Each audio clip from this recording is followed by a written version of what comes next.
Sacred Symbols is sponsored by Fume, a remarkable device that can help you kick a notoriously bad habit, all with the help of a little flavor. I love my Fume. It's an impressive idea, one that can really help people just like you, and I think you'll find something to enjoy when you take a look at it for yourself. Fume has served more than 300,000 customers, and you could be the next success story. For a limited time, use the code SACRED at checkout, that's SACRED, to get a free gift with your Journey Pack.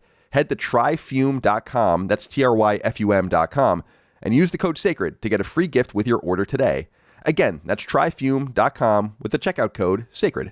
Sacred Symbols, a PlayStation podcast, is brought to you by, well, you. If you want to learn how to support our show, go to patreon.com/laststandmedia.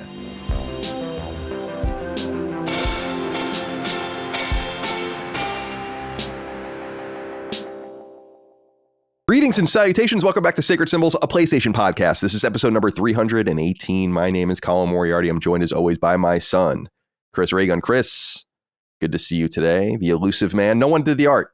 I didn't see any of the elusive art. It is.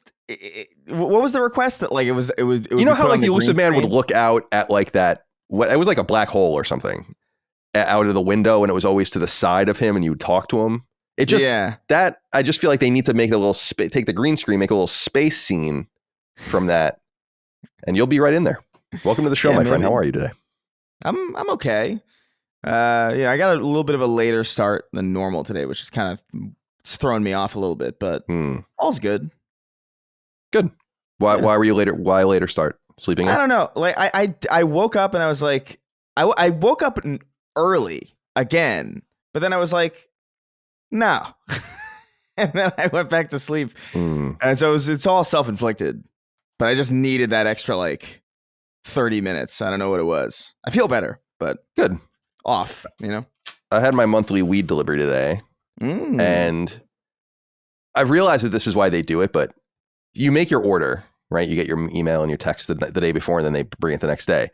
They call you that morning of, and they're like, hello, this is what you'll owe. This is the time frame that will be at the house. So I need to shut off like my do not disturb thing when I order weed so that they call me. They call me at like 8:30 or 9 in the morning, and then I get the phone call, and then I have to retrieve the weed. And I realize that they do that because they probably have so many potheads that are just like, oh yeah, I forgot I delivered weed. I'm like in the next town over right now or something like that. And so they're the most, out of all the delivery things I ever get delivered to me, they're the most like, are you sure you know what's happening? Like, are you positive you have the money? Awesome. You know, all of that. I love that. It's the end of the month, by the way. So I'm cutting the slime out of the calendar to add him to the wall as we talk. Dustin Furman, executive producer. Why are you still here? I'm not fucking leaving. Yeah, still here. I will remain here. Probably just for this episode. That baby is well done at this point, my friend. Yeah. It's all approximate though, right? I mean, like you don't know when you don't know when you have sex because you're having sex every day, right? You know? Oh yeah. Well, I thought this is your least favorite thing to talk about. But yes, when you are trying to conceive a baby, you do have sex quite often. But they base it off of when the last period was supposed to be. Oh. That's how they calculate the date. So yes, as of today on recording on Thursday, August 1st, he is one day past his due day. But it is like Holly was explaining this to me. It's like a range, and he's not considered overcooked until sometime next week. So he's just, he's hanging out, giving me time to play Tomba, hang out a bit. I was joking because there is a different reason to celebrate in this house. Tomorrow, I'm getting fiber internet installed. Hey. So the audience knows I've complained many times on the show about my 20 megabyte upload speed and how it's been a huge bottleneck for this job for the entire time I've worked here. But starting tomorrow, hopefully, I'll have 2 gigabytes upload. So nice. I'm wondering if he's waiting. He's like, I'm not coming to a house that has, doesn't have fiber. He needs the best speeds. He's going to be a gamer, certainly a podcaster, a gooner. I don't know. We'll see. But so yeah, that's the other exciting thing. But we're just kind of floating around. Dude, I prepared myself mentally, of course, over the last 9 months for this, but I didn't consider this week before or the week of, because it's kind of like when, Colin, like your weed delivery, you know someone's coming in 30 minutes, let's say. You can't commit to anything. Maybe you try to like read something, but your mind is half focused because at any moment, or it feels like soon, you're going to be interrupted. That's been the case for us, other than it's been either 30 minutes or a week.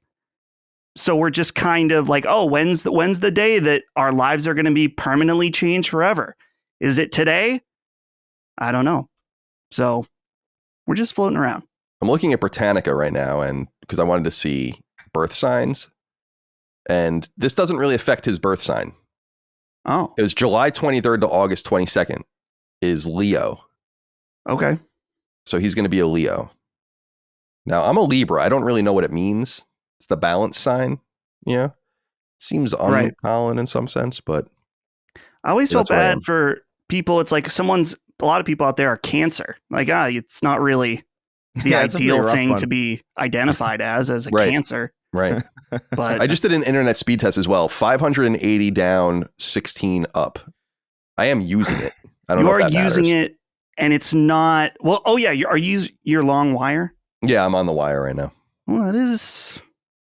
I'm perfectly happy with my internet speed, to be like honest with you. Like I know it can get better than this, but I'm like, this is, when we first got cable internet, I downloaded, even though I already had it, I downloaded 311's Come Original from Kazaa. Kazaa, hell yeah. And it took like seconds. And I'm like, this is wonderful. And ever since then, I've been like, this is great. How can it get any better than this? How much more data do I need than 580 Mbps download? You know, it's kind of crazy. Right. So I'm good. Yeah, certainly. And so now that fiber is here in Butler, it's been the talk of the town, other than, now that we have something new to talk about, other than, an attempted assassination. Now everyone's talking about fiber internet. The assassination attempt has been usurped by the arrival of fiber internet as the talk of the town. I love that. Yeah. But most people don't need anywhere close to 2 gig. In fact, I'm kind of on the border. I'd probably be okay with 1 gig, but we're talking the difference when you're uploading a, 12 gigabyte or more file to YouTube, where it's an exponential difference in time. Oh, totally. So it's going to be sick. I'm happy for you. All right. Well, I got to put this on the wall. Hold on a second. He's putting it on the wall. What the hell's this guy doing? What is this man here? Dude, Chris, the guy that's the voice actor for Arthur and the voice actor for Dutch are going to be at the Pittsburgh gaming event in October that I'm going to. Oh my God. I'm like, can I get them to record something for us? That would be amazing. That would be sick. Yeah. Oh my God. Yeah, no, they've been, we've had this running, I sent Colin the video of them calling each other gay. Dude, it's so good. That was very good. It's become a real problem, because anytime a situation will arise where the phrase "no" can be thrown in, it always devolves into "no, why'd you do that? Why'd you say that? No, it's fucking embarrassing." But I don't think that the slime's even in the shot. Oh no, he is. He's right there. There he is. Look at him. So he's up there now. Little guy. Happy August. Little fella. It's Tomba release day. We'll talk about that a little bit, but maybe it's all meant to be, Potentially. Yeah, but I mean, we're running out of time. But that baby, he'll come out eventually. By the way, your 3 months started weeks ago. So you're on the clock now for... Man. You have 7 weeks left. 7 weeks. Oh my God. Damn.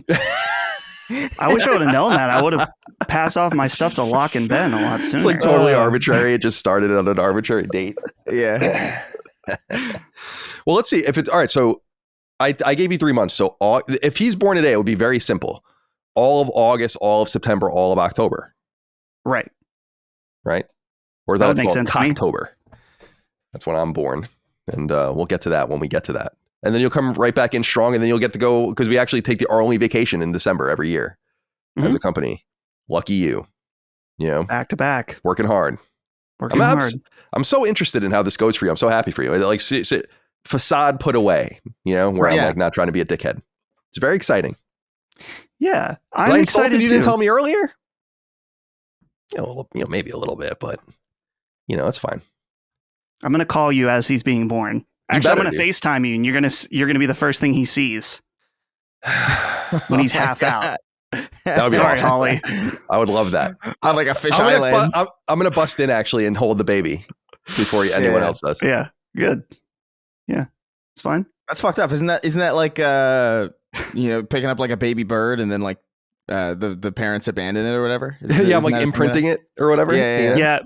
You're not only holding the baby, but you're shirtless because you got to get the skin on skin contact. Right. That's fine. As possible. Right. Uncle, now will I be Uncle Colin? You don't have any. Well, Holly has siblings, right? Holly has a sister. So no, and you're an only child. Correct. I'm here, and I already am an Uncle Colin. I already am an Uncle Colin. We have already. He has one honorary uncle already, but there's no saying there can't be multiple. Well, sure. Yeah. Who's the honorary uncle? Ben? Brandon. Oh yeah, your friend Brandon. Brandon. Yep. Brandon gets to be an uncle. I don't get to be an uncle. Fuck me, right, Chris? Indeed. Well, I don't know. I've been an uncle since I was like 4, so it's like kind of like that whole like actually like. So I don't really. I'm a great uncle now, actually. Wow. So I'm an elder. Whoa. Puerto Ricans do it a little differently. Yeah. Yeah, I'm an uncle. Am I an honorary uncle to anyone though? I don't think so. I had honorary uncles. Yeah, and honorary aunts. If you're just like a friend of the family that like my mom's best friend, they were best friends like their entire lives and haven't spoken in probably the last 25 years or something like that, which is interesting. Oh. So they fell out at some point in their lives, but that was actually, she's my godmother, my mom's best friend. Because by the time you get to your 4th kid, you're running out of people, Right. Did I ever tell you that Dagon's first kid, Lilia, who's going away to college next year, so she's older. Right. I was supposed to be her father. And because I wasn't confirmed, I wasn't allowed to do it. And now, so here's where the story goes further, is that I ended up as the godfather of my sister Dana's kid, Finley, her middle son. And we just lied to the church. Oh. Because really, well, because it's not, I think people maybe for some people in my family are really religious. Some people aren't. But we don't look at it like that. It's supposed to be like my Uncle Mike, who always comes up on the show, is my godfather. And it's like, this is supposed to be the person that if everything went to shit and I lost my parents or something like that, he would take care of me. Right. That was kind of the way we always saw it. And so like, that's what I consider the role of godfather as, more than just being, like, oh, I'm like the godfather in like a Catholic sense. Like, I don't give a fuck about that. I'm the godfather and like, you can rely on me. Like, I'm the person who was asked to like kind of watch out for you should something happen. That's always been my interpretation. I mean, lying to the church sounds kind of wild. Hey, the Catholic Church has done its fair share of lying.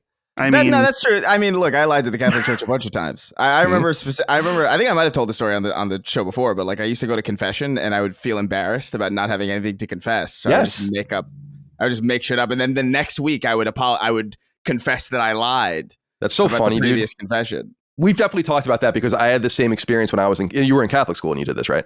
Yeah. Yeah, me too. Because we used to have to go to confession like every other week or something like that. And I had no idea what I was supposed to say because it's not that I was like the best kid in the world, but I was a pretty good kid. And it's like, I don't know. And then I would just say like, they'd be like, how long has it been since your last confession? I'd be like, oh, it was 14 days, Father. And I'd be like, what, And then it's like, I got into an argument with my mom. Yeah, like and they'd be like, okay, 2 Hail Marys. And I'd be like, okay. And then, you wouldn't have any.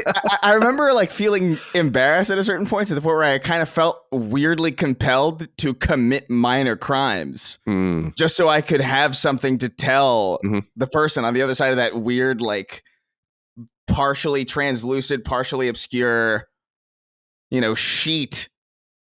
And I just like, I don't know. So I would like, I would just do shit for no reason. I would like throw an egg at a window and be like, Father, I threw an egg at a window. and the only reason I did it was just so I could tell you.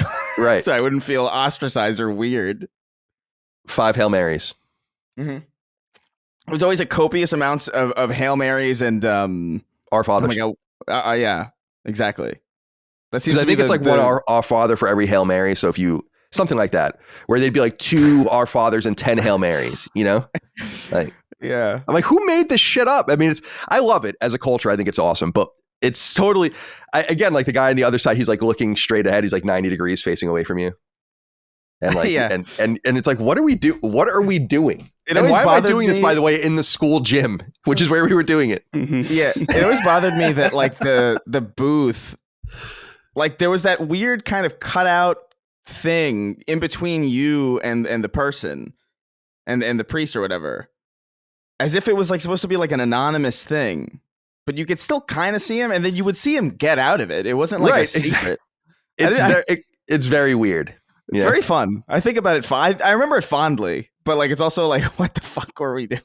Well, because what I remember about it, this was at St. Mary's Academy where I went in New Hampshire, and we had like a gym off like next to the building. You would leave the building, go to the gym, and we would sit in the rafters and like go to confession. Oh wow! Like one at a time, or like maybe there was like a deacon there too or something. Or someone else that could take your confession. And I don't know, man. It's actually a very vivid memory, and I had no idea what the hell was going on. So I thought about recently, I've been thinking about like my past and like religion just generally a lot lately. And I don't even know why. I just been thinking about it. And I had this memory. I don't know if I told this on the show or not, but I used to have this crucifix necklace. I tweeted about it, where like it would be Jesus on the cross, and he was kind of like connected by his hands and his feet, and obviously like by like a kind of like this peg in his back to keep him like on the thing. And I had it for so long that the feet and the hands kind of like wore down their connectiveness. So like he was just attached by this rod in the back, and I would like flick him and spin him around like a fidget spinner in Catholic school. And nobody seemed to like notice or pay attention, but I have to imagine there were probably like there were probably some glances that were, I used to use them to like make decisions where it's like, oh, what do I want for lunch today? Do I want like the sloppy Joe or the pizza? And I would like flick him, and if he landed left, it would be one. And I kind of he points in one way or the other. Exactly. Like, and I would, this is real. I would make decisions. That was like my coin flip, because like, as a kid, you don't have money. Coins are a rare commodity. So that was my way of, that was my Two-Face origin story. Did I ever tell you, Chris, that after you guys were young, but I was in college when Passion of the Christ came out, and I went and saw it with a friend of mine in college, and then I became Catholic for like 3 weeks. And I bought a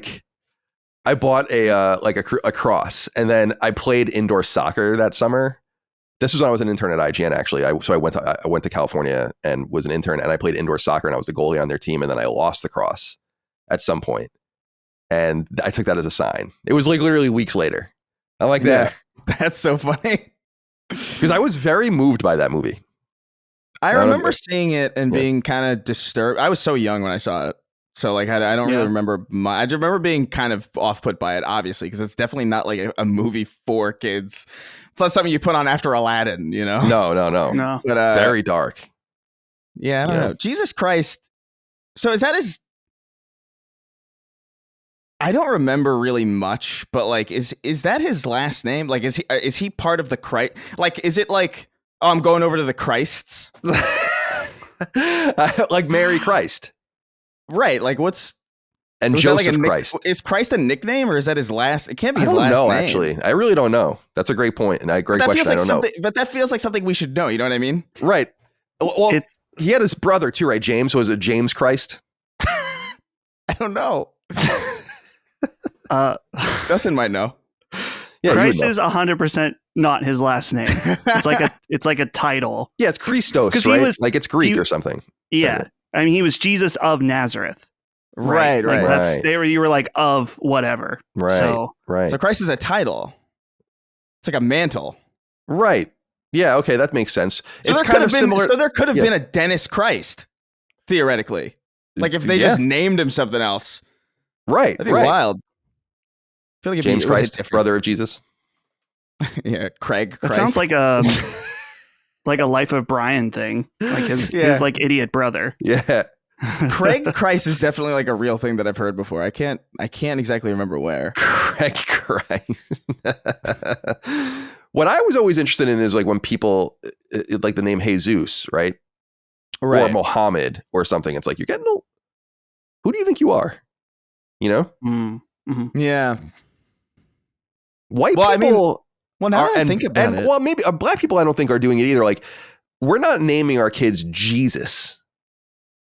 But the Hispanics, they're naming their kids Jesus. And the Arabs, they're naming their kids Mohammed. Right. You know, are we missing something? We do name our kids Mary. You know? Yeah, but you know, whatever. Chris. Yeah, they're especially religious too. Both of those groups. So it's interesting that they would. Right. I feel like that puts a lot of pressure on it. You're a young man in Baghdad, right? You're born in some hospital and they call you Mohammed. Seems like a lot of pressure, you know? Colin, you brought up Chris. I mean, Chris, I was pretty sure about this. Chris' name's Bearer of Christ. Yeah. So yeah, that is my name. My full name is very confusing because it means Bearer of Christ and also ill omen. So like, I'm not sure what the fuck that's why I'm such a centrist. Because I can't really be anywhere else. Well, it's good to be here with you guys. I feel like we should move quick because what if, well, as we said before, you're locked in now. Mm-hmm. The show goes, you can't leave. So you better hope Holly doesn't go into labor in the next 4 hours. Right. Or what if we recorded this and then, you know, she went into labor later tonight and then I was at the hospital already. Wow. That would be wild. I mean, certainly possible. I had an idea where if she starts going into labor, we've got plenty of room back here. I got this whole room. Yeah. I get a tarp out, you know, it'd be fine. We can just do it right here. Just make sure to face her like the other direction so we have no problem with the YouTube strikes and stuff, you know? Right. Of course. Head towards you. Mm-hmm. So you already being at that hospital kind of implies that you have some kind of toon force in your repertoire, that you're able to just move that quick. Right. Which is concerning. You know. I'm also reading I'm in the second book now, The Dark Forest of the 3 Body Problem trilogy. And that's a central part of like instantaneous action at a distance is a massive part of the story. I thought you were saying Toon Force is a part of that. It was like, what? No, really? Toon Force is not a part of that. No. Yeah. Welcome to Sacred Symbols of PlayStation Podcast. It's good to be here with all of you today. Thank you for joining us. We know it's slow out there. It's the summer. It's the dog days of summer. And we'll talk about what we're playing later, but I've not been playing so much the last week because I've been watching The Gilded Age on HBO. And I must say, I'm a big Downton Abbey fan. It's by the same guy that did Downton Abbey. It takes place 40 years earlier in the US. It's 35 years earlier. But same kind of idea. Really, really good. And there's a character from the South in there that sounds just like the Southern man, which I'm very, very excited about. So that's really drawn me in. But nonetheless, we collect and gather here to talk about video games, ostensibly anyway. You can get us 3 days early and ad-free over on Patreon, patreon.com/laststandmedia. We appreciate your support over there. $1, $2, $5, $10, and $25 are the various tiers you can support us at. $5 is the sweet spot. That's where a vast majority of you are at. That gets you early ad-free access to every episode of this show and all the shows we do in our network, as well as Sacred Symbols Plus each and every week. The ability to submit your questions, comments, concerns, thoughts, and ideas. Access to the RSS link so you can just listen to the early shows in your podcast feed or on Spotify, podcast app of choice, whatever you'd like to do.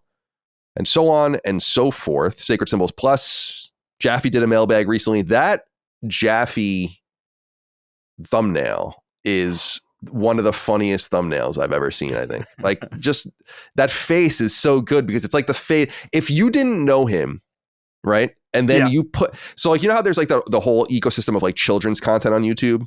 I haven't seen the happy-go-lucky kind of like hosts and like they put their face on the thing and they're doing whatever. If you put that over one of those and no one knew who they was, that was who you'd think that was. And that's what to me makes it so fun. Yeah. He's a psychopath, in other words. Yeah, it can be tough going through, and I'm just trying to find a still where someone's not talking, but also not having zero expression. And that it came up almost immediately when I saw it. I was like, this has to be it. And now it's in our Discord now. If you go to and sign up Patreon at $5 a month. Join our Discord. You can get the Jaffe, which I called Jaffles. Jaffles. You can use the Jaffles emote. That's because I call him that in my head, and then I finally came out with it on Discord at some point. I called him Jaffles. Jaffles. I like it. Very good. Derek Dowdy wrote in this on Patreon. Said, hello, Sacred Saints. Just wanted to say I love the heavy dose of Jaffe this past week between the mailbag, Sacred Plus, and the political constellation. It was off the rails and entertaining. Please keep Jaffe coming. Oh, also, I'm getting a colonoscopy tomorrow, so please wish me luck. Take care, guys. I've had a few of those, and you'll be just fine. Be well. Enjoy shitting your brains out in preparation for it, because that's what you have to do. I can't believe they're still using Canon DSLRs for that procedure. It's insane. It's wild. They have that sponsorship contract, though. They have to keep going. Right. No, we've enjoyed having David Jaffe on with us. I mean, he's been on with us for a while, but we are increasing his exposure as much as we can and as much as his schedule allows as well. He has kids. He has things to do. He has his own content and all of that. But I personally love talking with Jaffe. He annoys the shit out of me sometimes, as you can see on the shows. I mean, we argue with each other on the shows. But I love him. I think he's great. I love his energy. I love his honesty. I think he's an interesting person. So I'm glad that you guys are enjoying that. We'll have Brad sit down and do a mailbag soon too, which I'm really interested to see how that does and what he says, because I feel like there's going to be a lot of interesting questions asked of him now that he's, a little more than 6 months in with us as we enter August. So that's fun. I have the Pentiment Spoilercast and review discussion up for people that are interested in that. We did Sacred Cross Duke recently, the Retro Game Store interview, Rise of the Erd Tree Spoilercast and review discussion is live as well. So check all those things out. Merch, laststandmedia.store, t-shirts, sweatshirts, hats, stickers, etc. Brian Baldwin wrote into us on Patreon and said, hello, Sacred Gents. I just want to give a shout out to the guy who was driving on the highway near Rosemont, Illinois, with a Wisconsin plate and a Moriarty Cross Raygun 2024 bumper sticker on the back of their car. This was my first time ever encountering a fellow listener of Sacred, at least one who is making themselves known. And although my attempts at pulling up beside the driver and yelling stand down were thwarted by traffic, I just wanted to take this opportunity to shout that guy out and let him know his contributions to the Sacred Battalion have not gone unnoticed. It was such a funny experience encountering someone out in the wild who, like me, is deranged enough to listen to this Forsaken show. That is fun. That's so interesting. I wonder how many people look that up. We've sold a lot of those stickers. Now, I don't claim that many people have put them on their cars or anything, but I'm sure someone has. Yeah. Anyway, thanks for supporting us, Brian. It's fun when I'm out at like too many games. Obviously, there's going to be some of our listeners there because we're doing a panel. But sometimes I'll see them before they see me. And so I'll just casually stand beside them and be like, hey, nice shirt. Give them a little shock to the system. So I've never seen one out in the wild just like around here. But have I? Oh, yeah. When I went to the Gin Blossoms concert, I told you a guy was wearing a Sacred Symbol shirt there. But he must have known that I was going, Right. But we were still at that same place. It was a random ass place. I mean, it wasn't like some show in a big city or anything. So that was kind of fun. And Micah says that she shipped like quite a few pieces of merch to people in our town and in our county, which is funny too. So you're around here somewhere. I'm thinking of, like how sometimes people put stickers on the back of stop signs, just random things. I want to just put a few moons around and just be like, I'm around here somewhere. This is where I dwell, around here. Maybe you'll find me. Maybe you won't. Maybe you'll see me at Publix. Maybe you won't. Get a gang situation going with other podcasts. Maybe. Right. This is our territory. Right.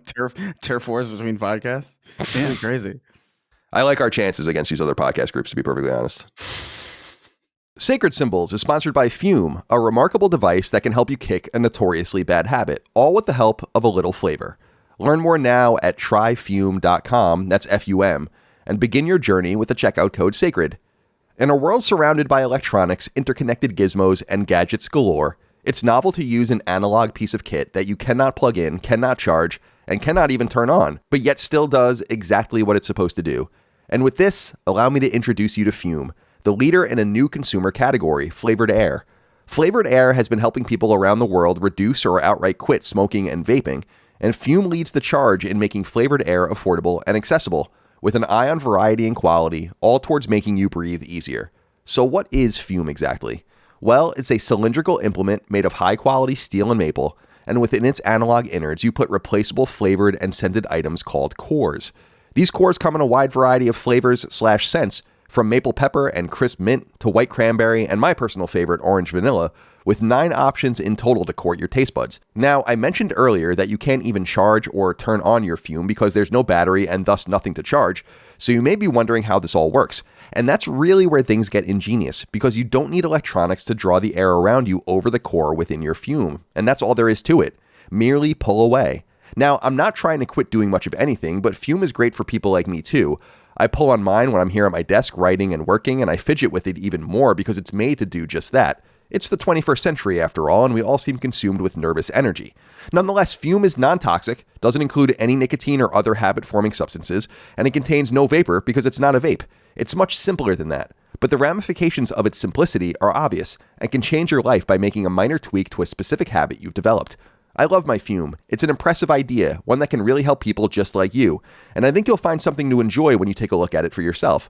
Fume has served more than 300,000 customers, and you can be the next success story. For a limited time, use the code SACRED at checkout, that's SACRED, to get a free gift with your journey pack. Head to tryfume.com, that's TRYFUM.com, and use the code SACRED to get a free gift with your order today.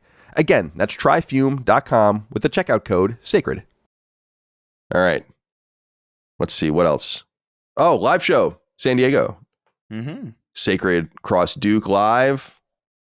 Quiz show for the ages. Come join us. bit.ly/Sacred Dukes. The show is September 6th.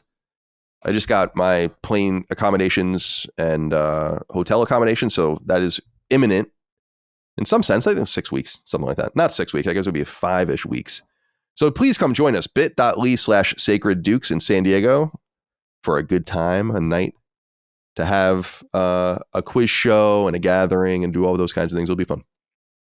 Vault 101 guy wrote in and said, Chris, I don't know why he wrote this to you. Maybe it's because you're still in California. He says, as a longtime listener, I'm finally able to come to your live show in San Diego. I have never been, so I am curious where I should go, food dispensaries, cool stores, and your enthusiasm for this place has me thinking you are the best person for this question. Thanks, and keep fucking that chicken. Well, I feel like I'm the one who has more enthusiasm for San Diego than anyone else, but I wanted to say this, that I wanted to bring this up because this is actually a good idea, and I'll get this together and put it on Patreon in the coming weeks of like places people might think about going. I spent a lot of time in San Diego, but it's been years now, so I'm not even really sure post-COVID what's been going on there, but definitely going to recommend some of my friend Eric's bars, and there's a ton of like sick restaurants. So I'll definitely make a list and do all of that and get that all together on Patreon in the coming couple of weeks. So Vault 101 guy, fear not. I'll have some recommendations for you, and you guys can come stalk me if you want. All right. Let's get into some topics of discussion here. Spread our legs. We already kind of talked about this. Drew says, where baby, Dustin? Unknown. Technically, he's downstairs. He's here. Yeah.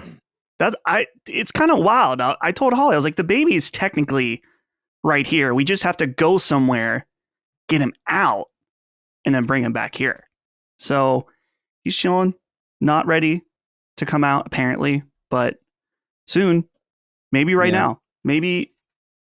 Nope, not yet. Okay. Are you having a hard time focusing on anything? It's odd because we're not leaving. It's not that we're never leaving the house, but we're not really going out and doing anything. So we're just kind of here watching, like, as I mentioned last week, Holly's watching Time Team probably right now as we speak.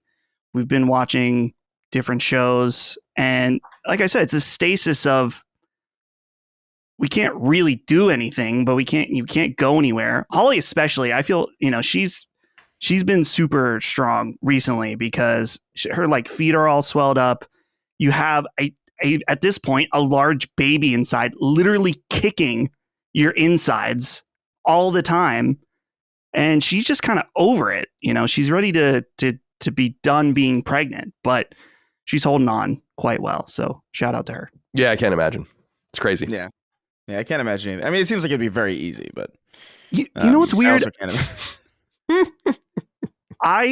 This has to be a biological thing between men and women, because the thought, let's say me as a man, could give birth. It sounds horrifying. Like, I would never want to do that.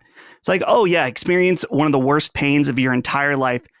Push out an entire living being out of a much smaller section of your body. Like, no, I'm good. She has no fear. She's not afraid at all. She's ready to go. I'm like, man, I don't know what that is. Maybe I don't know. I guess she's built for it. I imagine. I mean, that's part of it. I wouldn't be surprised, but I also imagine that a lot of it is the sheer consistency of the discomfort of being pregnant for 9 months is probably more irritating than the prospect of maybe 10 to 15 hours of laborious labor. If it means at the end of it, it's over. You know what I mean? Certainly. Yeah. Hopefully it's fast. I don't know. Some people take sometimes it takes a long time to get that baby out. But maybe since he's cooking extra, he's just going to slide out. Yeah, who knows? Got to bring your PlayStation Portal. Keep you company. Yeah. Yeah. By the way, I forgot I had this on my got a MyPillow ad in the mail. Oh, does it have him on it? Yeah, he's there. There he is. He's right there. What if it just had like a little speech bubble that was like January 6th was no problem, or like January 6th is the first. He wrote like I've ordered from them before, so it says Colin. They like print out like a little, but I took too long. I don't really need anything. I bought. We were saying before I bought one of the body pillows, but it's not really a body pillow because it's not long enough. I guess. Is it a Mike Lindell body pillow? I wish that would be awesome if I had a Mike Lindell. Did I tell you that I threw it? I feel bad, but I threw it away because I'm like, I don't want this. And I feel like everyone they're probably full of these particular items at Goodwills and stuff. But when you order from them, or at least for a while, I ordered like a few pillows a couple of years ago, and you get his autobiography with it. Oh my God. Oh no. And I'm like, I don't want this. And I was like, I don't like throwing away books. I'm sure someone wants to read it. I don't. Mike Lindell seems a little crazy to me, but I'm not going to like judge his ability to tell his story and all that kind of stuff. But then I was like, should I give this to Goodwill? Because if I'm getting it, then everyone's getting it. And they're probably getting this book 50 times a day. So I just threw it away. Yeah. I'm like, I don't want this. I can't have that on my shelf. Like, it's not even about who he is. I have Hitler fucking books on my shelf that I've read. You know, it's like having a book about Mike Lindell is not the big deal. I'm like, I just don't want this particular item. You know, I didn't ask for this. It's right. Like he's a pillow guy. It's quite presumptuous to assume. Like people would want to be like, yeah, I'm writing my autobiography so people can read about my life, and I'm going to send it to you for free. Right. Like I think his life has been pretty interesting. We've talked about this, I think, in the past. Like, I think he was like crack addict and shit. And oh yeah, I think he turned his life around, obviously, and made a lot of money. But yeah, keep your own book. I don't need you to like trying to spoof the numbers or something on this biography. I think it's just 2,000 pages of crack. And then 10 pages of pillow development. I would read that. That sounds awesome. There's a QR code that says, Colin, I have an important video message to thank you for all your support. I mean, I only bought from you, a few pillows. I don't. It's fine though. Visit mypillow.com/mail or scan the QR code. Thank you, Mike Lindell. What if it was a highly personalized message? He's like, hey, Colin, hope everything's going well with Last Stand Media. You're doing fine work. See the drums. I heard you got the new China cymbal set up. Yeah. Oh yeah. You know. Yeah. He researches every single place. He's like Nardwuar. He's That is a wild reference. Who is that? Nardwuar? Yeah. You got to check out Nardwuar. Yeah. How do you explain him? He's this guy that does radio in Canada, and he looks like the definition of like Weird Al's White and Nerdy. Yeah, video. I'm looking at it now. Yeah. And he interviews various pop stars, a lot of rappers, but his shtick is that he does extensive research on them and asks them super deep, I guess like personal questions from their past. And they're always like, what? How'd you know that? Stuff like that. That's cool. Yeah. Like nicknames that they had in like the first grade that only like, there's no reason why a reporter or like an interviewer would know that. Like he has this insane. He's crazy. Like there's something. Yeah, I don't know how I've never heard of this person. That's so interesting. Yeah, he's awesome. The idea of Mike Lindell being that person, but for everyone, is insane. All that crack. So, he like got access to like dark matter or something. Mm-hmm. Yeah. Milk wrote in. Said hello, CC, an unknown third chair. No, he's still here. With Chris Collin, Dustin Furman's release imminent, How long until Colin has him working at Last Stand Media? Will he be Dustin's replacement as the third host of Sacred? Or will he have his own show in a few months, regaling us with the horror of having a One Piece and Kingdom Hearts fan as a father? Keep up the great work, lads. I don't know. How long till we can... What century rule set are we going by? Like 19th century rules where I can get this kid 5, 6 into the podcast mine? 12 hours a day, 6 days a week? Well, I think it has to be 5 or 6 before he has like the physical ability to do anything, but certainly we could mine him for content well before that. Yeah. He can just kind of exist, and we'll put the camera in front of him. Everything he does in his life, not a private moment. It's got to be for the brand, for the channel. Right. Which I know I got to get him a onesie. I got to get him a Sacred baby onesie. Like, certainly. Sure. Certainly we got to get that going. Oh, I wonder if anyone else would want that. That would be cool. But yeah, honestly, as soon as we can get him to do my job, I mean, sooner the better. Really. Because you want to retire. You don't want to. You want to be out. I mean, if he can just make the same amount of money that I do. Yeah. It'd have to be a little bit of a transition period. Can we get people to believe that he is actually me? Like we give him a little facial hair. Need to see what he looks like first. We can use AI. We can use AI to maybe make up for the difference in appearance as he grows. Mm-hmm. He's taking so long to come out because he's taking so long to come out because he's taking a couple extra classes on editing Premiere. Right. And whatever. I use Premiere. I don't know if anyone else actually uses that or not, but I use Premiere. Yeah. I mean, it sucks, but I use it. Yeah. It's gotten a lot better over the last few years, but it still sucks. They change things on a constant basis where I'm like, please stop changing things. Adobe... I barely use any functionality that it can do. And if it's changing things that I do on a regular basis, I can't even imagine what it's doing to everyone else. It's like, just leave it alone or have a classic version, Right. Yeah. Yeah. Adobe doesn't really know how to just let something be. And it's really frustrating because I feel like 2016, 2017, around then was like it was a perfect version of Premiere and Photoshop. Like, it was like, there was something about they worked in sync. Everything made sense. And then they constantly fucked her. And it's like, oh, legacy titles are going away. It's like, why? Oh, yeah. What are you doing? It sucks. Yeah. And for people, I wish they also just sold the software instead of having this perpetual subscription model. Those days are gone, man. I know. They're doing that with cars now. Did you know that? Oh, for you sign up for for heated seats and shit. Yeah. I saw that with Audi. Yeah. Actually unhinged. It's over. We're past the point where it was good. And now we're in this okay, everything's a perpetual cost for the rest of your life, no matter what it is. It's like, right. Okay, I feel like ongoing service is one thing. You pay for XM radio or something, or Spotify or our show or whatever, because you're getting new things. Right. And but I just want the one thing. And I don't need you to do anything to it. And before anyone writes in, before any of you write in and say, well, you can use this app or this program, and they do that, I'm like, listen, do you have any idea how fucking long it took me to learn how to use Premiere? How stupid I am with that shit? When Nick Scarpino back in the day sat me down and you're going to learn how to edit videos, I literally wanted to cry.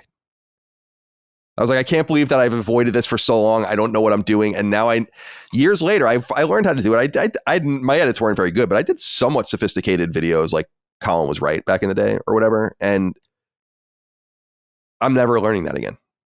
So never again am I doing that.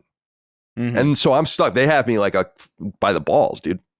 Because I'm not, I know there's all these other options, but it's not happening. I'm not actually going to go there. I'm just going to complain about this for the rest of my life.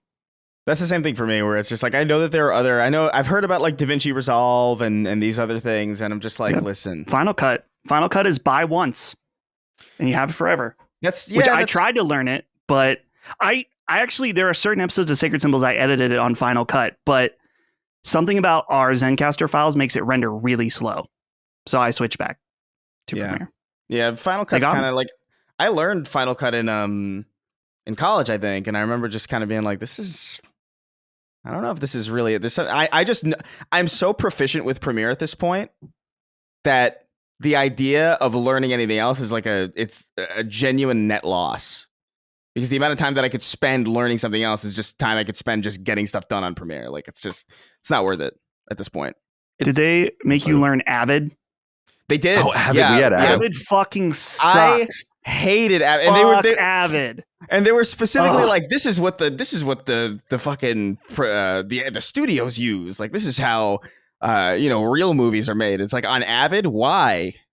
Like what? There's nothing about it that like particularly. I think the whole point of Avid was that it like rendered as you were going, right? Like that was like the whole thing, so you didn't have to spend time at the end rendering or something.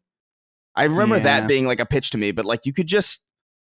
What is the why? What is the rush? I didn't have it when I was at IGN. We had Avid, and I don't know much about like all of its all of its like functionality, but I know one of the major things was like how easy it was to share things and like have things available, like as if every computer was one computer, Right. Like you would go into a bay to and I don't know if this was like Avid's primary thing, but it was a huge part of it, as I understand, and everyone hated it.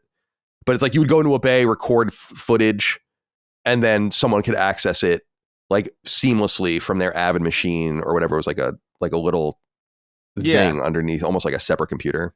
But I don't know anything about that. I just know that we used it. I haven't thought of that or heard that in years. And their building is in South San Francisco, and there's a huge Avid logo on it, so I would see that. There's an Avid logo down the street from me too on some building. Yeah, like, I'm sure cool. They have a footprint in LA that would make a lot of sense.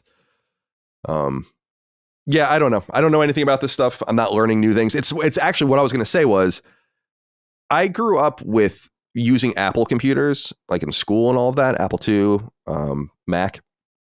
And then my family finally got a 486 in the early 90s. That was our first PC.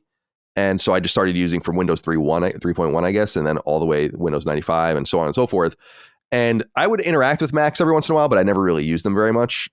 Like in art classes, we would use G4s and G3s and shit.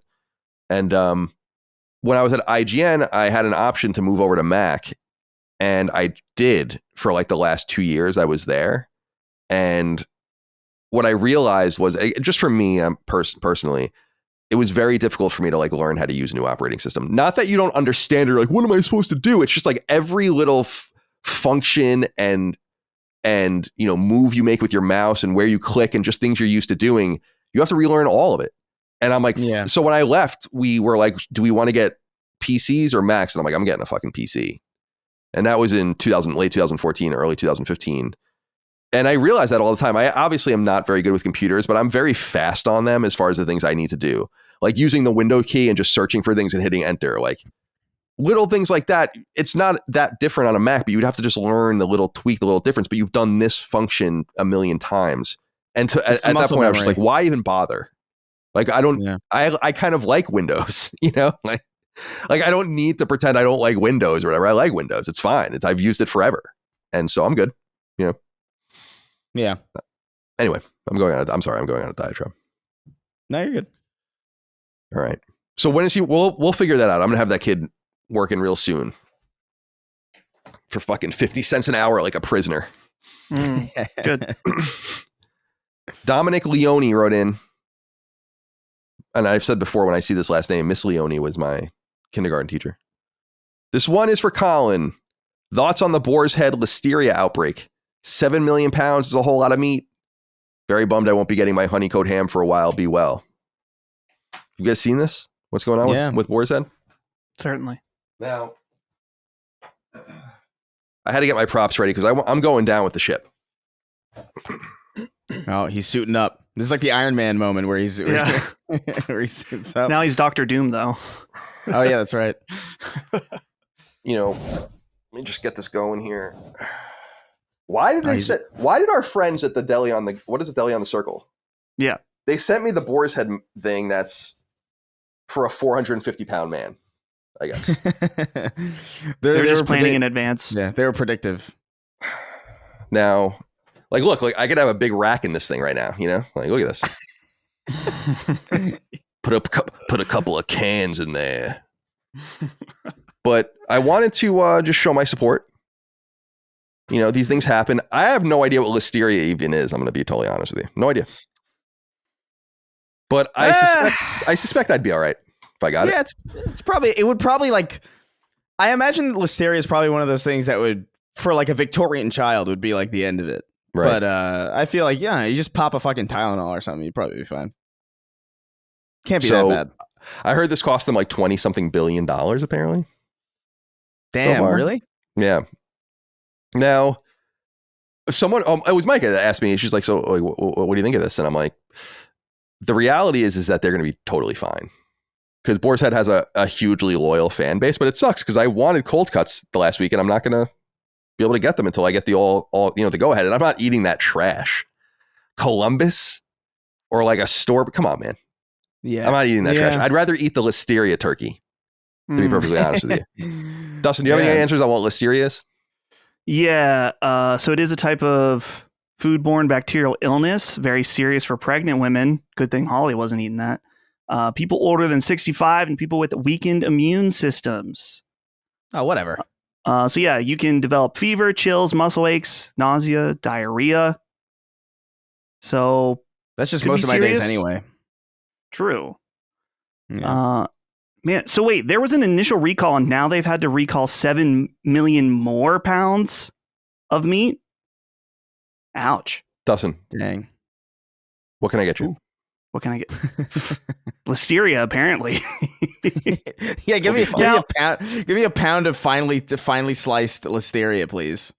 Now, Colin, I would say that, it's very admirable you want to go down with the ship right now, but is wearing this going to make you liable for any of these potential lawsuits coming up? I mean, no more liable than me wearing an Islanders sweatshirt wastes a bunch of people's time that have gotten in the Islanders and see nothing but fucking losing hockey. So no, I don't think so. There's some frivolous, dude. You've seen some of these lawsuits that have won and be like, my favorite podcaster convinced me to buy this brand.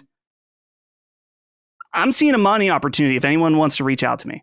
Jesus. So you're gonna lead the class action? I was gonna convince him not to. I'm convinced him not to. Oh, okay. Yeah. Don't worry. I'm not telling anyone to buy or not buy Boar's Head. I'm just telling you I'm going down with the ship. I never said anything else. 7 million pounds of meat. Jesus Christ. I hear that this is like affecting like specific parts of the country though, isn't it? Yeah, it is certain states, and Virginia is one of them. I don't know if it's in California. I saw a map of it like yesterday or the day before, and it was like select states, like mid-Atlantic. I think a few others. I was literally going to go grocery shopping today and get cold cuts. You'll be fine. Just go get your other shitty brand cold cuts and fucking ride it out and see what happens. Or get your Boar's Head meat. Yeah, I'll put up with the listeria, whatever. You'll be fine. So this reminded me, there was a scandal. No pain, no gain. Okay, so this was 11 years ago. At some point, Aldi had an issue where there was 100% horse meat in their beef products. Oh, good. Oopsie. Now, here's the thing. A lot of people disgusted by this. I say, advertise it. I would eat a horse burger in a minute. Yeah, I'll eat a horse right now. It's fine. All right. Let's see here. Where are we? Oh, here it is. All right. Should I keep this on for the rest of the show or should I take it off? Chris, you're going to want to take it off. You're going to want to take it off. I know. Yeah, you're right. I'll just do it now. Yeah, you might as well. Chris, what are you getting? What can I get you? Oh my God. Let me get some, there's a specific type of salami that I like that I don't know what it's called, but it's got, I think it's like, it starts with a G, and this pastrami too.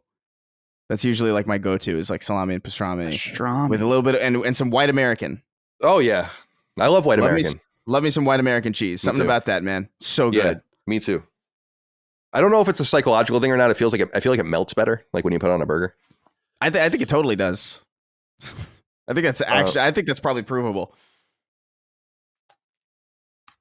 Sorry, I had to thread the needle there to get out of my Boar's Head. It's like a guy struggling with his parachute as he's bailing on a downed plane. I know. I'm like, oh my God. That's good shit. All right, we'll keep a close eye on the Boar's Head situation. It's funny, man, because I would say no fewer than 25 people wrote in about this. Oh yeah, and dude, I was getting tagged, and I'm getting tagged left or right. Which I love that. I love that. You know, that there's something so random that people think of me. It's not like the Islanders or the Jets or something that it's this random brand of cold cuts. And they're good. I got the Boar's Head garlic mayonnaise a week or two ago before the listeria situation. I've been dipping my fries in it when I've been eating fries. It's so good. But they give you so little mayonnaise. It's like a little holy water, like Castlevania holy water of mayonnaise, and it costs like $6. I'm like, come on, guys. Mm. You know, it's holy mayonnaise. Yeah, it is holy mayonnaise. Dominic and everyone that wrote in thinking of me, thank you. I'm hoping for the best for Boar's Head. I don't even know if Boar's Head's publicly traded or not, so I don't know if they have anything to worry about in that regard. Look it up. Look up Boar's Head stock. Boar's Head stock. That'd be a weird thing to invest in. It would be not to invest in, but like to open up the lines for investment towards. I feel B&G Foods is what comes up. Yeah. What's their stock look like? Right now they're at $8.58. I'm trying to change. Okay, for the last, let's go month. They're only down 0.05. Oh, interesting. Yeah, I would actually believe it just because 5 cents. Yeah. Think about this. You love Chipotle, and they had like didn't they have like 3 horrible situations in a row, basically? Yeah, they had E. coli. They had like an E. coli situation. They had, I don't know, probably AIDS or something. It was some crazy of a whole slew of different diseases you could acquire. I mean, I was ready to collect them all to go to Chipotle, so it's fine, certainly.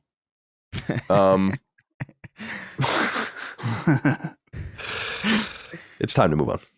Yeah. All right. 9/11 is a reference to Metal Gear Solid 2. Wrote in. Said, hey, 420cc. Just got an email from my apartment complex manager stating that the pet wastebasket has been stolen and that, quote, we will give a reward to anyone who could tell us who took it and if we were able to get it back from them, end quote. What the fuck is this? Asking for this Wild West vigilante shit. And there was a shooting at the complex last night at the time of writing this. Am I crazy or is this the wild as hell? Thanks, boys. I'll hang up and listen. Listen, I just wanted to bring this up for one specific reason. How much could that wastebasket possibly cost where they could just replace it if it was stolen from someone? You know? I know the exact bin you're talking about. It's like the green cylinder. That's like, it almost is like nailed to a road sign looking thing on the street. Yeah. And it's got the bags coming out of it. They were outside my building when we started Sacred Symbols. And I'm like, that's got to be what? At most $50. So just get another one. Why are you bothering everyone with this? Not you, 9/11 is a reference to Metal Gear Solid 2. I'm talking about where you live. That's what bothers me is the triviality of it, you know? So I just wanted to throw that out there. Enough with the trivial shit. We have bigger fish to fry than the poop bin.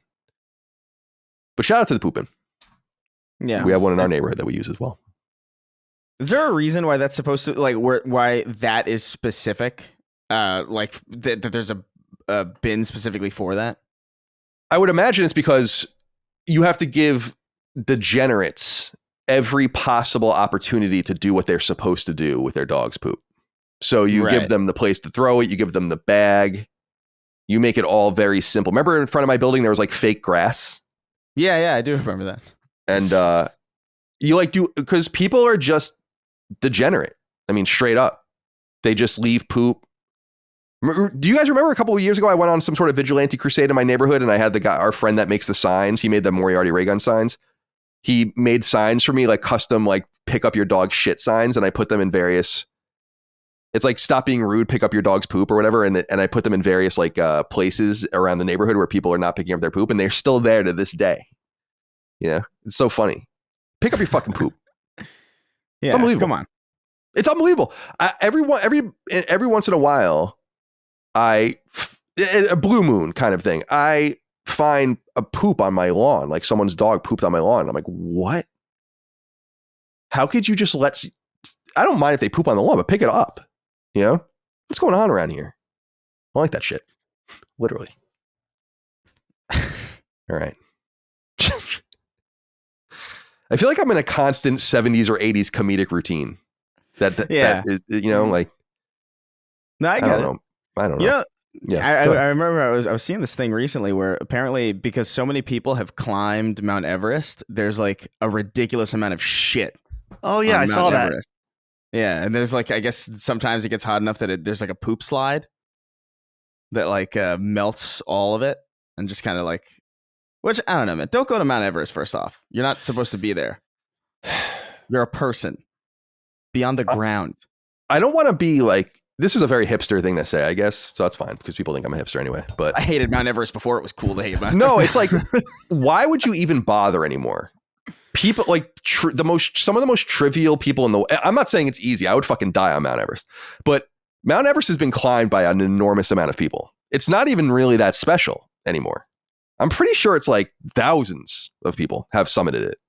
So why put yourself in danger for something that is not that remarkable anymore? If it was 100 years ago, I'd get it. You know, these dudes were like raw dogging it with no oxygen and shit like that. Like that's fucking crazy. You know, and that's dope as hell. But I just feel like it's not worth it to risk it. It's like if we kept going to the moon over and over and over and over again, but there was a 10% chance that you were going to die on the way to the moon. At some point, it's not special anymore because everyone's been to the moon already. So why would you even take that risk? And then you get listeria from the poop on the mountain. You know? Yeah, exactly. Yeah, there's nothing. There's no real I guess it's just so you have something to say at a bar, or if you're talking to women at a bar, you'd be like, "Hey, I climbed Mount Everest." But like, what does that even mean to that person? Does anybody care? I don't. You're a lunatic. I feel like genuinely, if somebody this is real. I feel like if somebody told me that they climbed Mount Everest, I would be so remarkably underwhelmed and uninterested in that fact that it would probably be absolutely crushing to that person. I could see that. I should take a helicopter to the top of the mountain and be like, "I did too," and that would annoy them so much. You know. Yeah, like, I summited Mount Everest, and I'm like, "Oh, I summited Mount Everest too." I don't know. Here's some pictures. It's just like, okay, you climbed Mount Everest, and now you're at this bar. So am I. I feel like my route was like a lot faster and more reasonable. Yeah, as the crow flies, you had to go really high up and then really far down again. Just could have gone straight. Just go around it. So stupid. Just go around. So fucking stupid. Jet Jaguar wrote in, said, "Colin, I have an important question. You say you've been collecting a lot of Mega Man figurines lately, but you have neglected to mention which one you put into the jar. So who's it going to be?" My vote is Woodman, given that he's obviously the most thematically appropriate of the Robot Masters. I don't know. Splash Woman. Yeah. If they ever make her, she's going in the jar. Again, remind me, is the jar to collect the cum or protect the figure from the cum? It's to collect. It's to ensconce the toy in cum. Right. Yeah. Remember when that's right. Because Dustin, I think when you had introduced this to me, which I never even heard of this before, I was like, "Oh, it's to protect the figure." Oh no! It's such an innocent assumption. I love it. Yeah. No. This is. I don't know if the goal is like total completion. 100% full. Fill the jar. I mean, I've seen it. Unfortunately, I mean, this is how I was able to bring it to the table. But I don't know their ways. But maybe we can find out. Colin, maybe we can find out together. Sure. Goon Sesh, Splash Woman. See, I'm looking at a list here, though. Tell me about this Plug Man. Plug Man's awesome. Man. Yeah, Plug Man might be good. Yeah. See, a Top Man. Oh, Top Man? Yeah. There's Hard Man. Is there a Bottom Man too? No, his buddy's a Top Man. There's not a Bottom Man, no. Is there a Slop Man for Top Man? By the way, Chris, you were saying like what an innocent assumption. It's so funny that we're talking about something so dark that the innocent assumption is that you put a jar over your action figure to protect you from coming on it. And that's the innocent kind of assumption about it. That's how we know we're in decrepit territory. Jars have been ruined on the internet ever since that guy sat on one. You know what I mean? So it's like it's cursed object. I can't look at jars the same anymore. They're completely ruined. That was real, right? I assume it's in the realm of believability to me that I don't know, man. If people were able to hijack a plane and fly them into the Twin Towers, I believe a guy was able to sit on a jar and break it in his ass. You know what I mean? Like, it seems about. It's just, I question it. I remember seeing two girls, one cup on a kid's iPod in band class in 7th grade, right? And it turned out that ended up not being real. Right. Apparently. So now as some of these shock videos that we grew up with that made us who we are, what if it's all a sham? Mm-hmm. It doesn't matter. At a certain point, the impact because, is what matters. The impact remains. It's kind of like if you lived your whole life assuming that you had. Oh my God! Let's say you were convinced that you killed a family of 9 when you were like 8 years old by accident, and you find out at age 30 that wasn't true. It's like your brain's still scarred for the last however many years believing that you did that. So it's irrelevant really at this point. You might feel a little bit better, but you're probably still an anxious fuck. Right. And that's not going to go away. Dude, seeing 2 girls, 1 cup was like, I couldn't believe it when I saw it for the first. I was like, I can't believe that the level of degeneracy, I still have not seen it. Oh, yeah. I just had a revelation that, because I mentioned I did legit, that's not a bit. I saw that when I saw that clip, it was on a kid's iPod in band class. And the funny thing now, looking back, nobody questioned why he put it on his iPod. No, it was never part of the conversation. Like, why did you put this on here? It was just, I mean, I guess we were just too shocked by the video to even contemplate the why. It's startling shit. Certainly. Part of You got me to laugh at a pun. Damn it. Yeah. I don't like that. Ambitious Casual has the final inquiry before we get into games news. There's a lot to talk about today. Hello, itty bitty slitty committee. I wanted to let you all know that months ago you spoke about having a dishwashing sponge scrubber in your showers for cleaning. I find the idea a bit silly at first, but as I daydreamed of Colin cleaning his shower butt-ass naked right before he cleaned his own body, I couldn't help but think that this was once silly to me was now actually brilliant, almost autistically brilliant. I shyly told my wife about the idea, hoping she wouldn't think me as an autistic, but to my chagrin, she thought it was a great idea. We're now 2 months into using the scrubber in our shower and couldn't be happier. Thank you for your time, and I'll hang the slit up and listen. I don't even like that. Don't say that anymore. Okay, so this is exactly what I'm talking about. Right. So he started with itty bitty slitty committee and ended with another slit. Too much. That defies the decorum that we agreed on. Not okay. I believe it was George Lucas who said, "It rhymes." It rhymes. It rhymes. We had this bit on Star Tank of him being like the orchestrator of all sorts of repeating historical horrifying events and just enforcing them to happen because they rhyme. Like him slapping all the buttons on Chernobyl because I need to make it rhyme. Right. It must rhyme.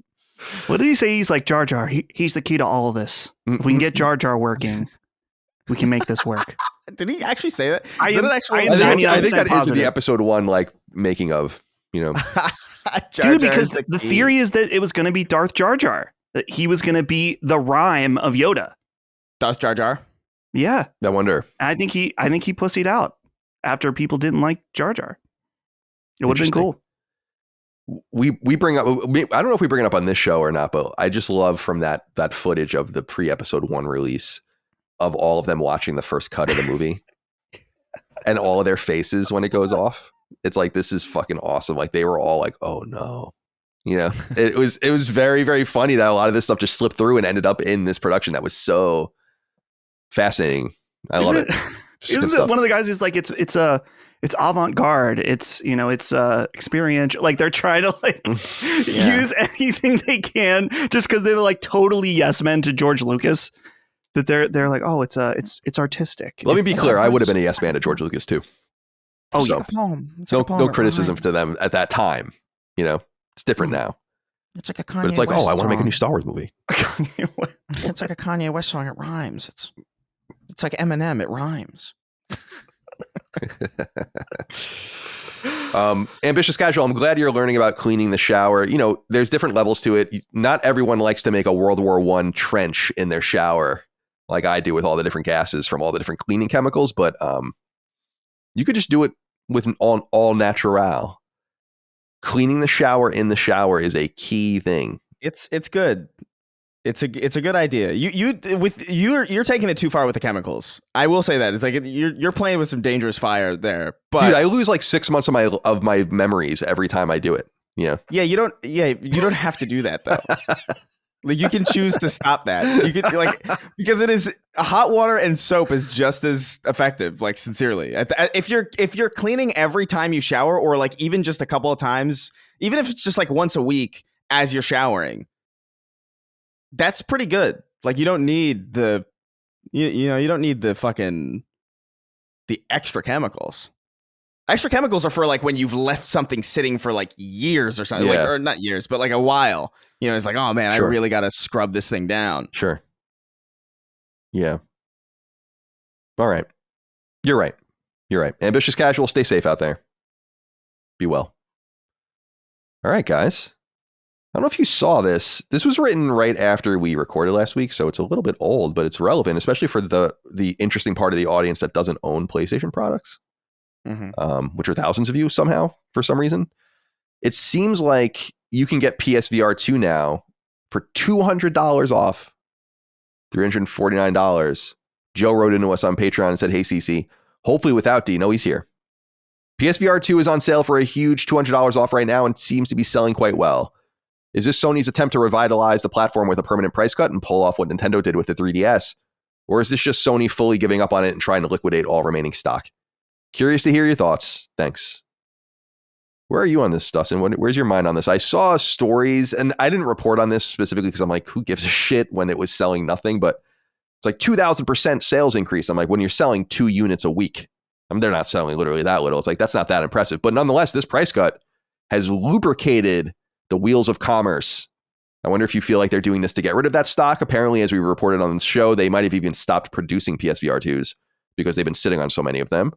Or is this a way to try to revitalize the platform, especially with the PC release imminent? Yeah, well, the PC release definitely puts the writing on the walls a little bit that it's tough. They still have some games coming, right? They have the Metro game that's coming. They have, I think is it an Alien game? So there's a few things that's down the pipeline that Sony has at least put in some of their different events and stuff like that. But there's nothing from their first party at all. And overall, I just feel like there's really no buzz around this thing at all. Other than now, of course, this price cut, which, man, major price cut. Going from $550 to $350. I would feel terrible if I bought one of these, I don't know, 6 months ago. Something like that. If you were maybe a late adopter but decided to give it a shot. Sure, launch day, I expect to pay the highest price and it'll go down. But that amount, man, is quite a bit.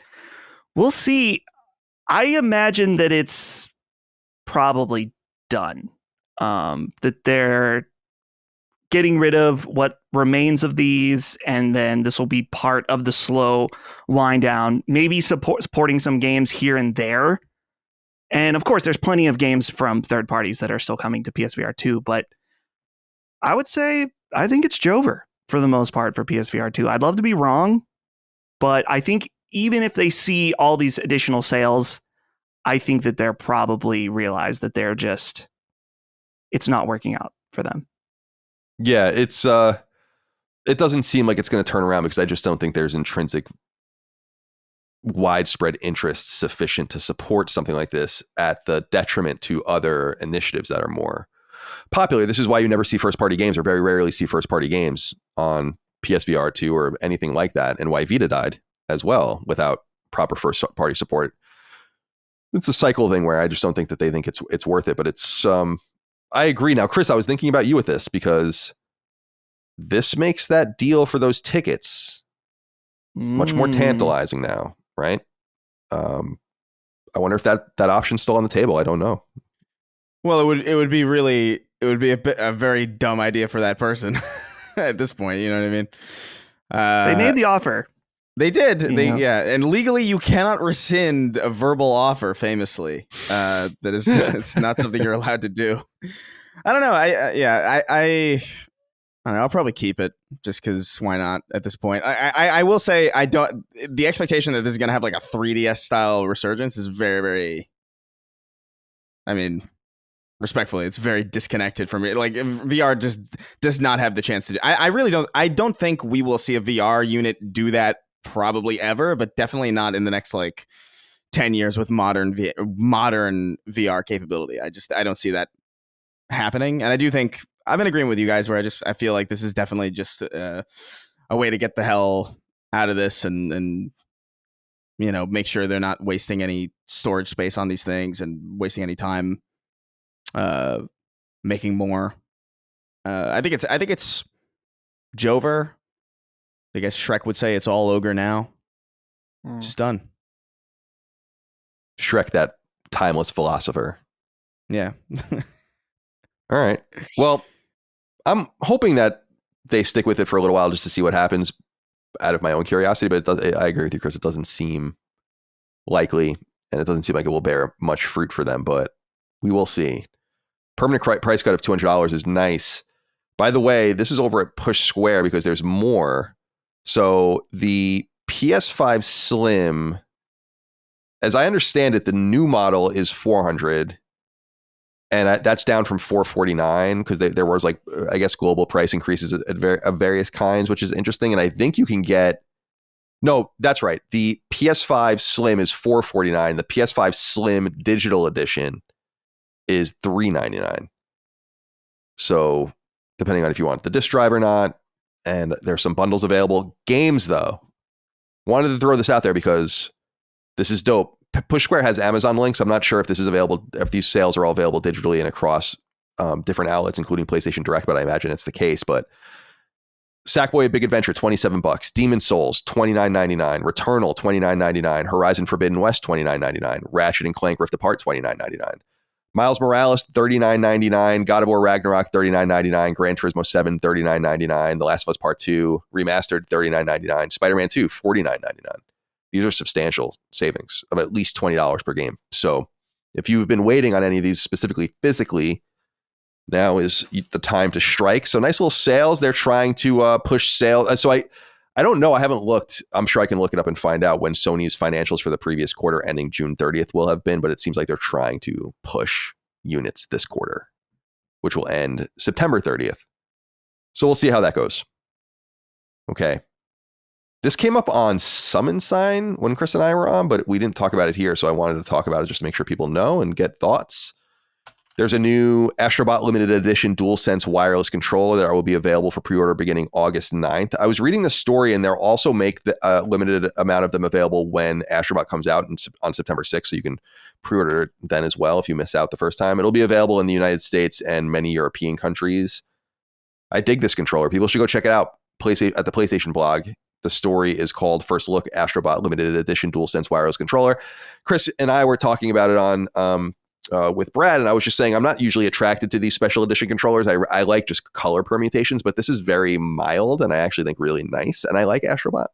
So definitely going to pick this up and have a reminder in my phone, which is very rare, to get on PlayStation Direct and pre-order because I suspect they're going to go pretty quick. Any interest here for $80? Dustin.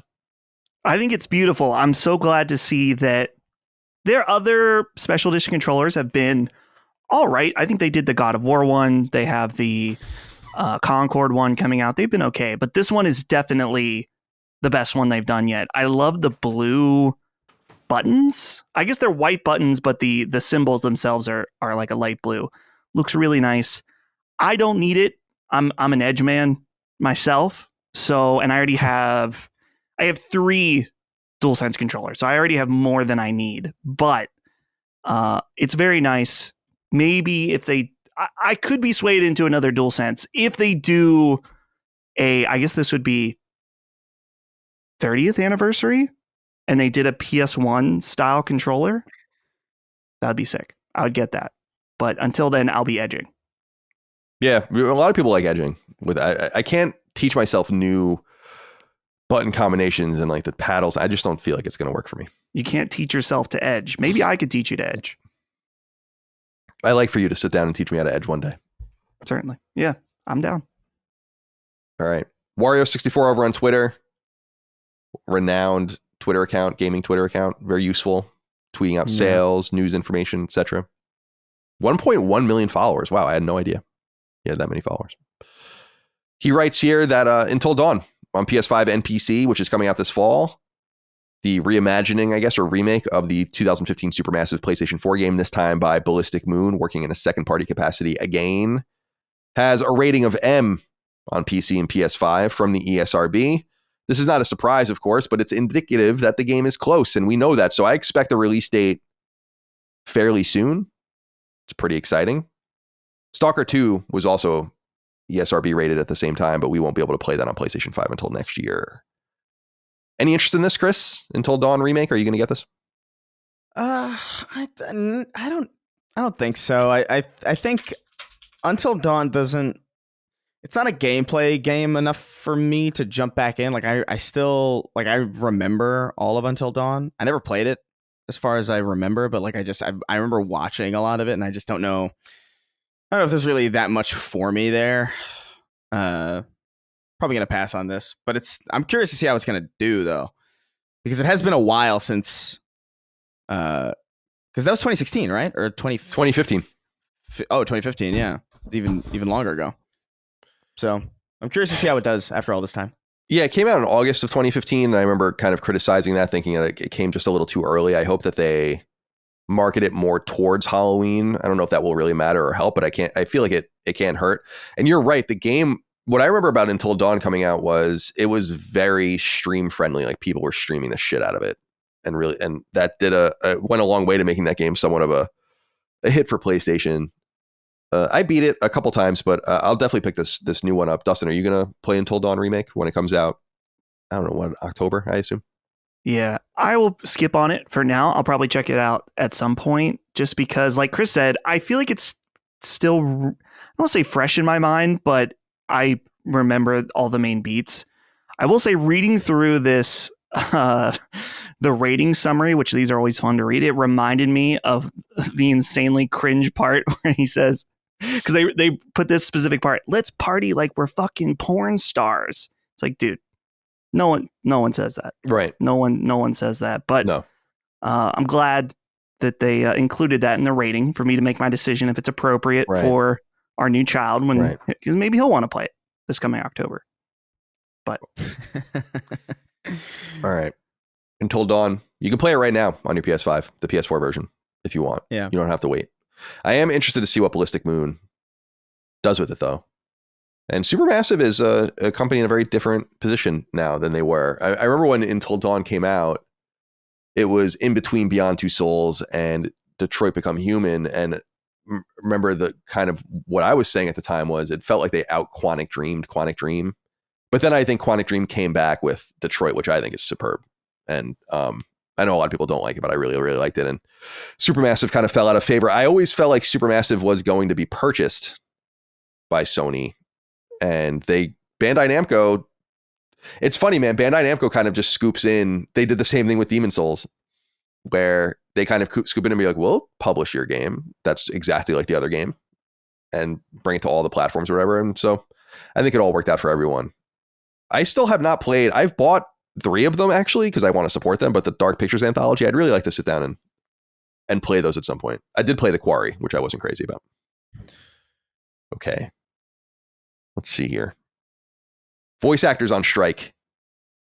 The story comes from the Associated Press, who writes in title, video game performers will go on strike over artificial intelligence concerns. The story reads in part, quote, Hollywood's video game performers announced they would go on strike Thursday, throwing part of the entertainment industry into another work stoppage after talks for a new contract with major game studios broke down over artificial intelligence protections. So as I read into this story and did a little bit of research into it, as I understand, so SAG-AFTRA support, who represents American voice actors and the studios that would and voice actors that would interact primarily with American studios, has been negotiating for a year or so with the various studios, and apparently they've come to agreement on every single topic of concern except for this stuff with AI. And as I understand, the AI protections are just not sufficient for SAG-AFTRA, which I totally understand, partially because I think it says this in the AP story, if anyone wants to go and read it, that the AI protections that SAG-AFTRA is asking for will allow their voice acting to not be used as data, basically, to train AI, in addition to kind of being supplanted by them ultimately. And I don't know if you guys saw this. OpenAI released one of their, I think it was OpenAI, one of their new products, whatever, ChatGPT or whatever it was, but it has the voice of someone that sounds like Scarlett Johansson. Do you guys know anything about this? Oh yeah. And that they basically said like they wanted Scarlett Johansson, were talking to her, and then she didn't want to kind of do it or whatever. It wasn't the right timing or the right money or whatever, and then they just kind of made someone that sounded like her. And I think this is kind of what they're trying to avoid. So I have no real, I'm really not against unionization and doing what you have to do. I have no problem with this because I just think the fight against AI does matter. I do wonder how they come out of this. And if it will affect game development if it goes on long enough, but apparently no short-term effects. Voice acting is usually done, you do pickups and everything like that, but it's done pretty early. You're working off of the motion capture, especially in AAA games. So it's not something that's done late. So it's going to affect new games going into development, especially. Any thoughts on this before we move on? No, not really. We don't usually talk about stuff like this, but I saw this circulating and I wanted to just point people towards it. GamesIndustry.biz writes, over 90% of Call of Duty players play less without skills-based matchmaking. And this comes from a white paper that Activision released. White papers are these kind of usually a technical and historical, some sort of document that's academic in nature, that's released by entities like corporations and think tanks and all of that for public circulation and consumption to kind of try to lead people towards certain solutions that they think have worked. Sometimes it's like showing people what you can do. Sometimes it's sharing that information so other people can use it and all the rest. So Activision writes these white papers, which is so cool because it shows how serious gaming is, which I love, and how serious the art of gaming is and the creation of games are. And what they basically say here, and this is from GamesIndustry.biz, is, quote, the publisher ran a test in early 2024 in Call of Duty Modern Warfare 3, in which 50% of players experienced a decrease in skills-based matchmaking. As a result, the returning player rate dropped for 90% of players, while the quit rate rose by 80%. While 10% of the highest skilled players returned, Activision found that significantly fewer players did the same, which therefore reduced the player pool and produced unfair matches. This seems like a no-brainer to me, and reading the white paper, I didn't read all of it, but I did read it pretty extensively. It seems like there's a contention that this is not the best way to do it. And I guess that this is proof that it's at least good for retention. Chris, what do you think of this as a shooter fan? Does skills-based matchmaking make sense to you intuitively? I think it does. I think it's just a matter of like how it's done and how it's doled out. I do think certain games cast a wide net with skill-based matchmaking that they probably shouldn't. I think there should always be, playlists or versions of playlists that are competitive that utilize skill-based matchmaking, and then certain social playlists that maybe utilize it to a far lesser degree or aren't as stringent with that matching system as the competitive system are. And right now the kind of fight is, it's really all or nothing. It seems like either everything's skill-based matchmaking, so even the social playlists are competitive, or there's not like a single way to just kind of unwind and just play like a game without worrying about being matched with crazy people, or there's no skill-based matchmaking and it's a complete unbalanced mess. I think there's probably a solution in the middle. But I do think the way that skill-based matchmaking has been implemented lately is a little bit, I don't know. It's been a while since I've researched this, but I remember looking into it a couple months ago, and it just kind of struck me as like a little bit cynical, like the idea that they would put you in matches. And by the way, when I say I mean just certain games. Like I'm not necessarily calling specific games out, because I don't remember the specificities of it.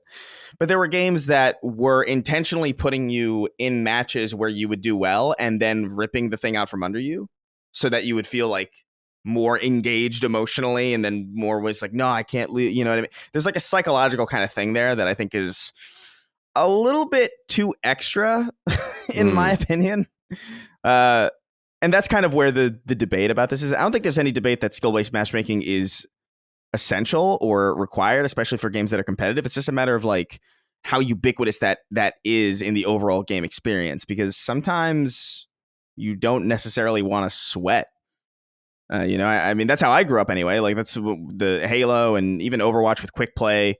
There was always a way to just play a round of something without necessarily jumping into the highest tier of competitive play. And with a lot of modern games, it feels like everything is at that level where it's just like, oh my God, this is so unnecessarily intense for no reason. Yeah, I guess to your point, the only thing that the white paper conclusively shows is that like you have to do something. No, for sure. Yeah. No skill-based matchmaking at all is crazy. Like, I mean, I think even Halo 2 and Halo 3, and I remember True Skill was something that was touted a lot in the early 360 days. I think Gears of War had it. Where, yeah, you want to be matched with players that are, relative skill to you, especially if you're playing competitively. But ease up a little bit. What was that thing on 360 where like it showed you? It gave you like a category, right, or like a name. Oh, that was more like a Facebook profile kind of thing. I don't think it necessarily like where it would be like, oh my God, I know what you're talking about. Yeah, it was like not professional or what. I don't know what it was. It was like something. I didn't know if that was like them trying to begin to funnel people into like certain silos. Yeah, it was like game style or something. And it was like, I don't know. Yeah, it's funny that you remember that. I don't know what exactly that was. Oh my God. Do you remember that, Dustin? Oh yeah. I think there was like underground. Yeah. There's maybe family or team player or something. And then pro. It's a cool idea. But that was more like a self-identification. Like that was kind of like more like a, I'm a cinephile or whatever. You know what I mean? Right. So I don't think it really mattered in as far as like matchmaking went. Because I don't think I ever changed. That's a better file than some of the files you can be, So. Oh yeah, it's, in fact, it's look, man, cinephile and audiophile are probably things that people should stop calling themselves. in my personal opinion. Dustin, what are your thoughts on this? I saw you shaking in agreement that your head in agreement when I was reading some of that. Yeah, well, it's a very contentious subject, particularly in Call of Duty, or at least it was when I was playing, because a lot of big streamers would hate skill-based matchmaking because they were really good players, and so they were being paired with other really good players as opposed to, little Jimmy after school who just wants to play some Call of Duty, but he's getting destroyed by this dude that does nothing but play on stream for 8 hours a day. And so their gameplay, they weren't appearing as good because they were playing against really good players. So I can understand definitely skill-based matchmaking, a good thing to even the playing field. So anyone who plays can feel like they're not playing against someone who's insane all the time. The problem is, as Chris said, is that the tuning of skill-based matchmaking is, when I was playing Modern Warfare 2, not very good. In particular, we get really mad and we would joke about it. I don't know if this is how it worked, but when we would play in a lobby, we'd always joke about our friend Justin, a listener of the show. He'd play with us and he was amazing. He was the best player. We'd always joke that as soon as he joined the party, we would immediately start losing because we would assume that his matchmaking level was bringing us up to his level and we would just get destroyed. I don't know if that's actually what happened, but that's what it felt like. So there was definitely some tuning issues where, despite being in a skill-based matchmaking, there were times we would go 4 rounds in a row, getting completely destroyed, like not even close. And then you get one round where you're the one destroying everybody. And you're like, oh, well, that kind of wasn't really fun either. I mean, sure, it's fun to win and get a huge kill streak, but it's more fun when it's competitive. So something wasn't quite tuned right. But so maybe they've improved that. It's been over a year now since I've played Call of Duty, but it makes sense that it's effective for the people, the casual players that just want to play after work or after school and not have to deal with someone 360 no-scoping you constantly in every game. I love the idea, especially as someone that doesn't play online, but thinking about this really, not for the first time perhaps, but for the first time in some deep way, about how sophisticated it has to be. And this is what Chris was saying about a good player, like, or a great player, will want to sharpen his skills against other great players as well. But there's something to playing against like the per capita map with the per capita group and you being the best player in that group, as opposed to just being thrown higher and higher and higher, which could ruin it for a lot of people.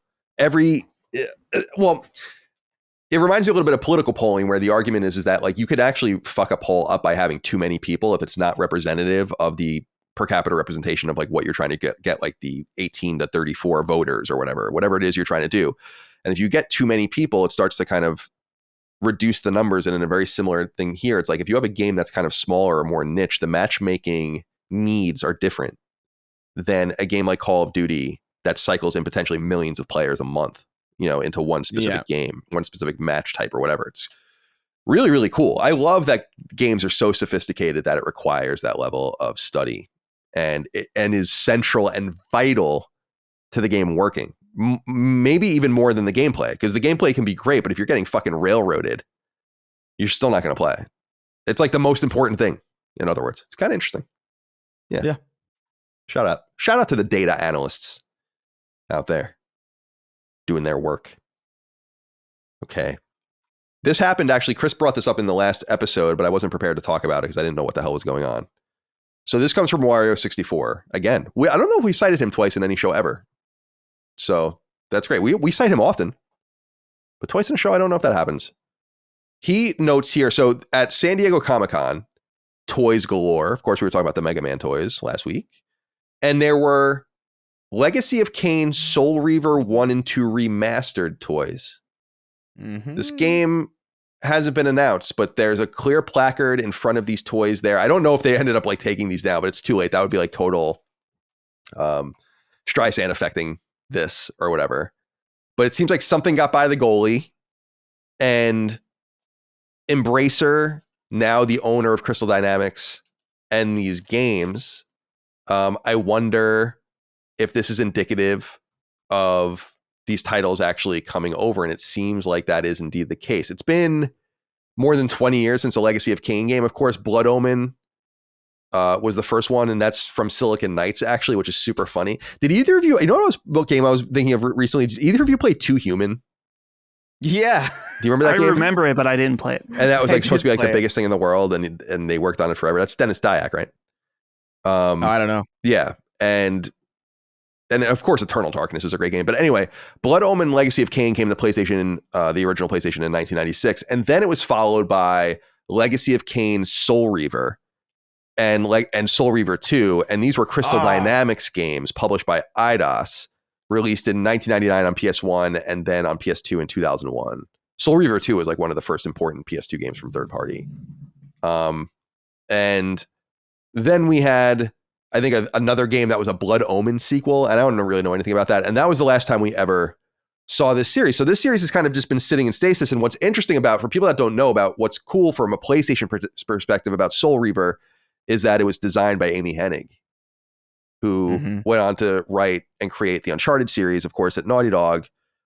These are beloved games, and I think people have long wondered if they would ever come out again. The crazy thing, and I went and looked to make sure, like, Soul Reaver 2 came to both Soul Reaver and Soul Reaver 2 came to PC at the time. But these games have kind of just been sitting fallow. Yeah. Seems like it's going to happen. Chris, it seems like you're pretty excited about it. What do you think? Oh, dude, I'm so pumped. Soul Reaver is one of those games that I remember it so specifically because it was one of the first games that I ever played that struck me with the atmosphere of what a video game could sound and feel like. I remember just being like, this feels like next level shit when I was playing it. And just the style of it, the look of it. I am a little bit concerned because I hope that, because it says remastered, right? Yeah, it's this is what's important, by the way, and I should say this because obviously we're an audio podcast for most people, and you wouldn't see this even on the video because we don't do any of this kind of stuff, but Dark Horse, which is owned by Embracer, is putting these toys out, I guess, or through like one of their toy partners. And it doesn't just say Legacy of Kain, Soul Reaver 1 and 2 remastered on the placard. It's a logo for it. And I think that's an important thing to say. It's like, it's not, this is a real asset. So it's not a mistake.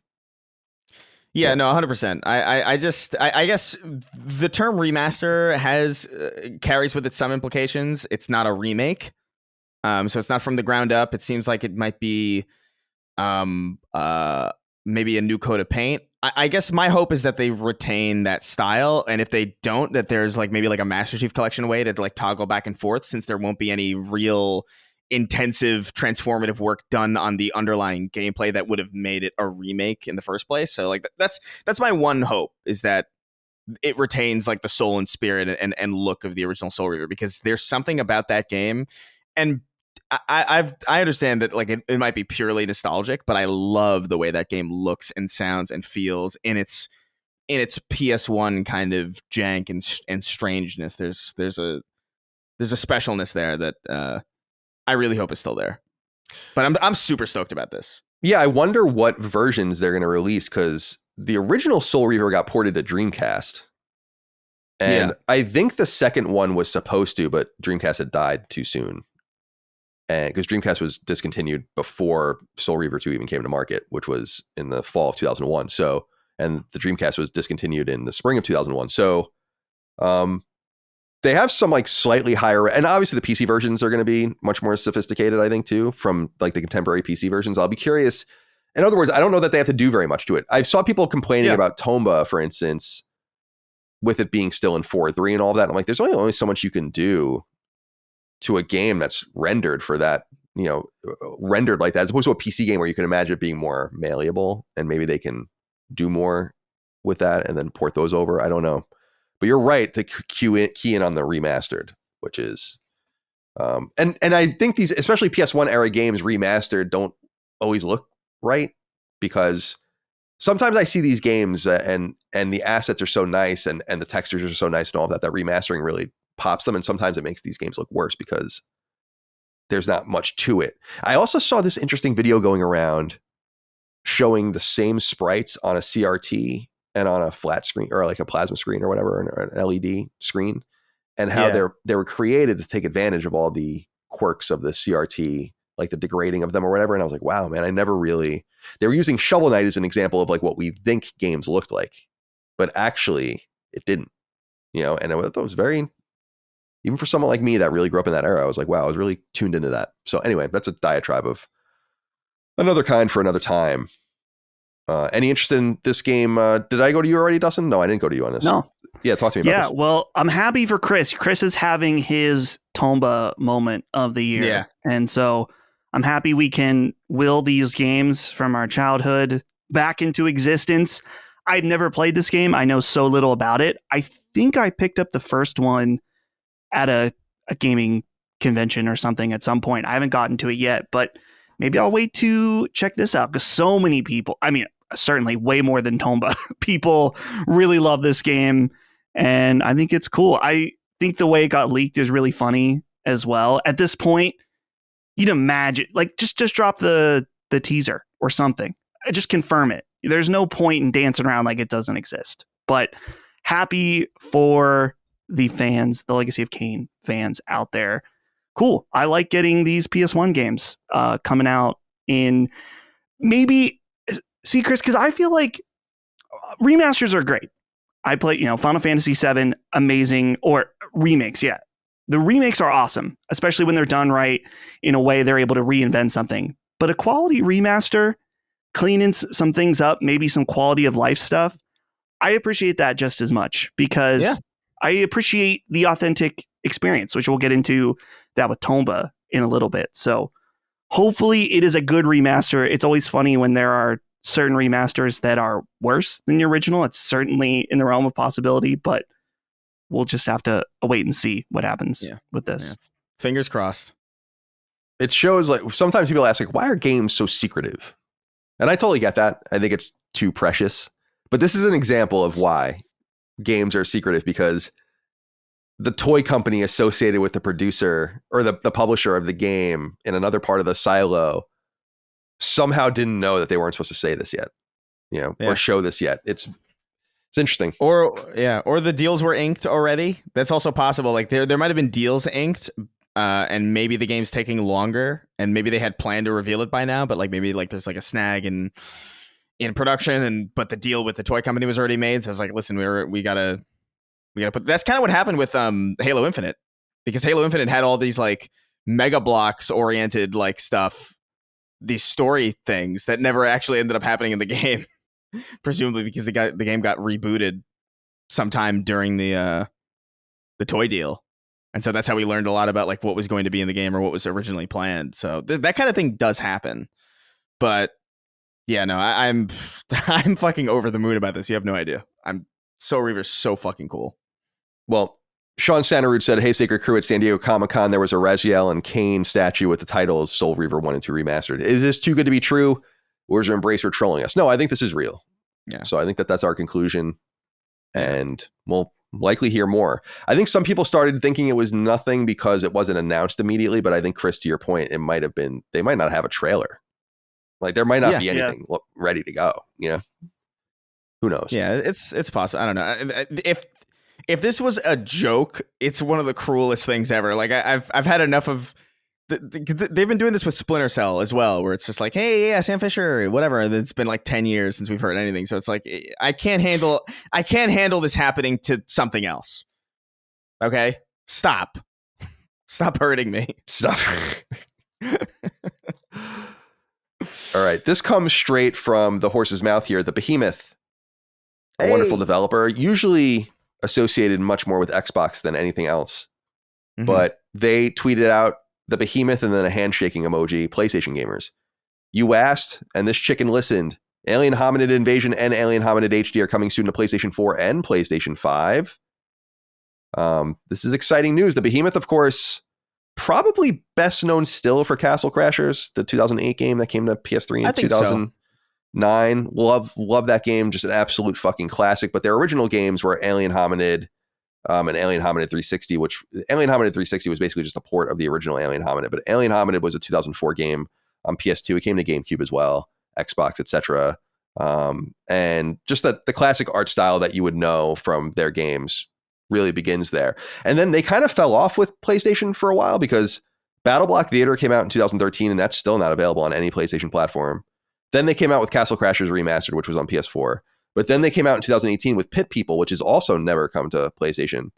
And so this is the first time they've published a new game on PlayStation since, I guess, 2008, 2009, when Castle Crashers first came to PlayStation. So pretty exciting. Now, Alien Hominid Invasion, I think what we're getting is Alien Hominid 360 Remastered, basically, plus Invasion, which I guess is kind of like the sequel that's much more new. Yeah. And those had already come to Xbox and Switch, I believe. So you can already play them there. Any interest in these games? I'm definitely going to pick these up. Oh, yeah. Yeah, I think I've played Castle Crashers and I've played Pit People. But I should check out the other games because both of those games I think rule. I love their style. It's very nostalgic, I'm sure, for Chris and I both, growing up with Flash games and Newgrounds and stuff like that. So I like seeing that spirit alive, but I'm trying to think the other ones that were big, like there's Battle Block. I'm trying to think of their other, I can't remember, but I haven't played Alien Hominid. So this sounds like a perfect opportunity. There is nothing else. I mean, it's Alien Hominid and then the 360 port, Castle Crashers. And then they did two iOS games, Super Soviet Missile Master and Alien Hominid PDA games. And those were both in 2011. And then Battle Block Theater, Castle Crashers Remastered, Pit People, and then these Alien Hominid games. So there is nothing else. Okay. Yeah. This is a studio that I was always surprised Xbox didn't buy. And I would imagine they did try. They must have tried at several points. They had these games. I mean, they had them. So these guys wanted to stay independent, I guess, which is very interesting because that would have made so much more sense than some of the other teams that they bought. That's true. Yeah. And then I'm sorry, Chris, you want to say something? No, I was just gonna say, like, I agree with the style thing, man. Like, there's really no other developer or studio or anything that's making anything that looks like this. And so, props to the Behemoth because they're just a really interesting body. Armored Core 6 is the next piece of the thing I want to talk about. Surpassed 3 million copies sold. Pretty great. Dustin, what do you think? Yeah, I think this game rules. I really, really liked it. I've never played an Armored Core game until I played 6, and I thought it was really awesome. And it obviously, I guess it would be considered a niche franchise, but certainly a game before FromSoft's modern fame. To see them bring it back with a proper numbered entry and have it be really awesome and get 3 million sales, I'm down for 7 whenever they're ready to go.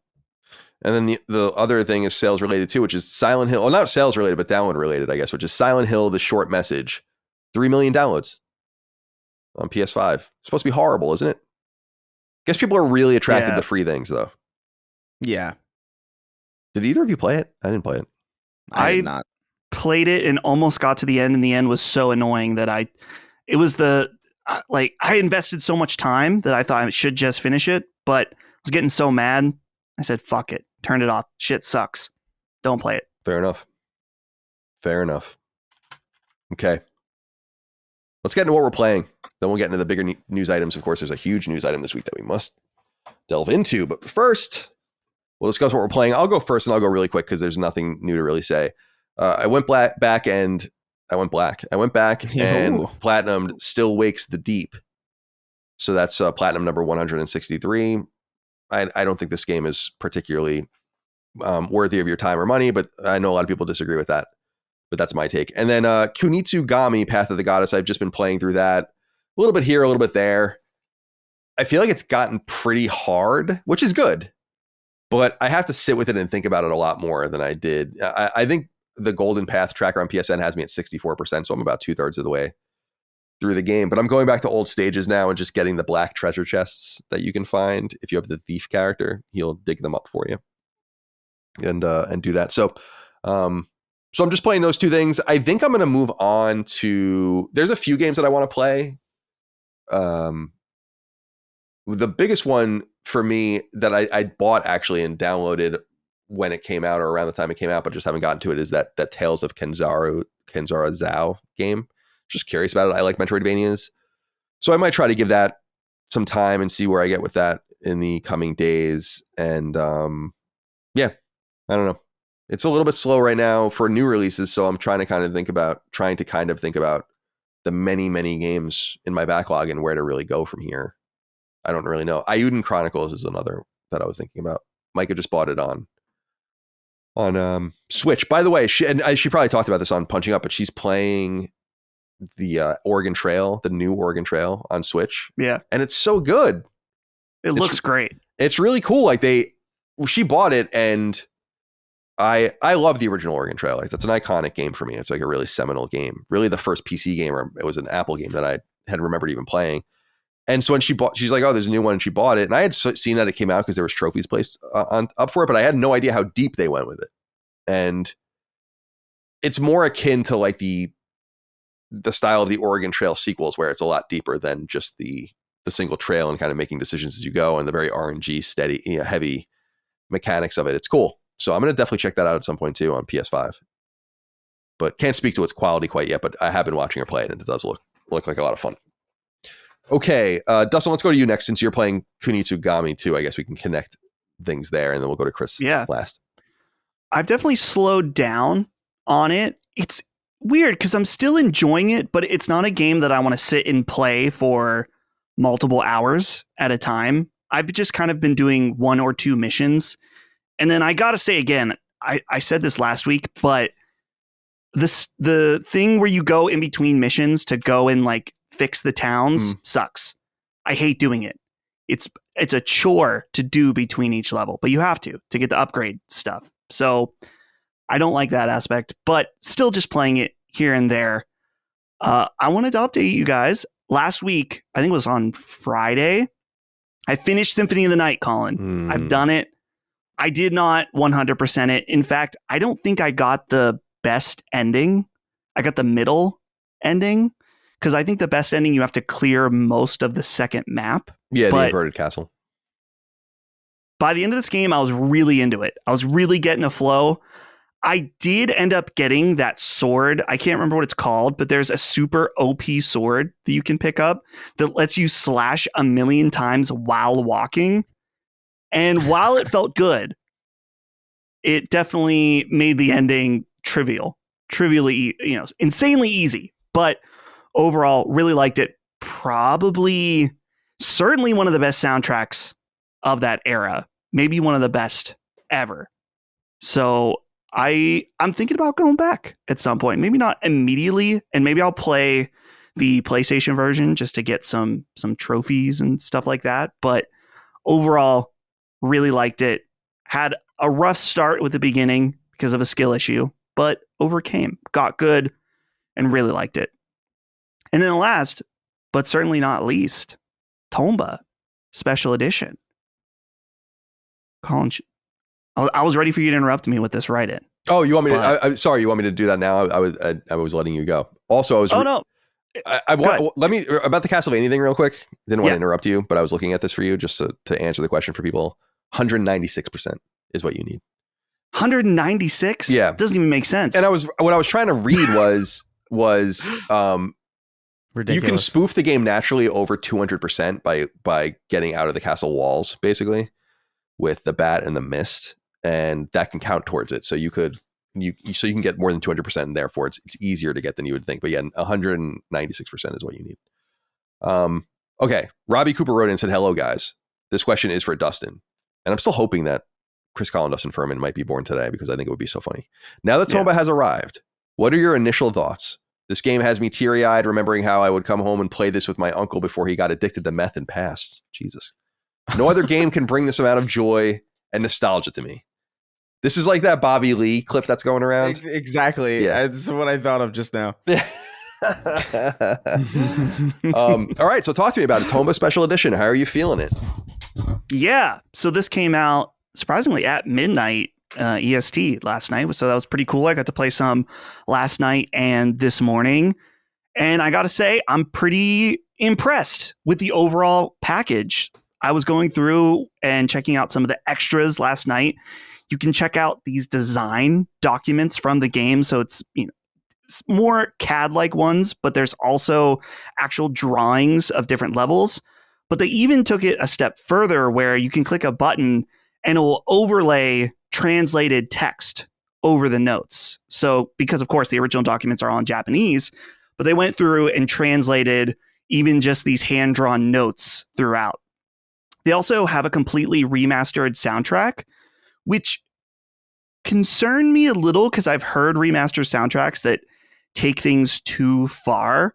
But I was going through and comparing it, like switching it on and off, and the remaster soundtrack sounds awesome. It sounds great.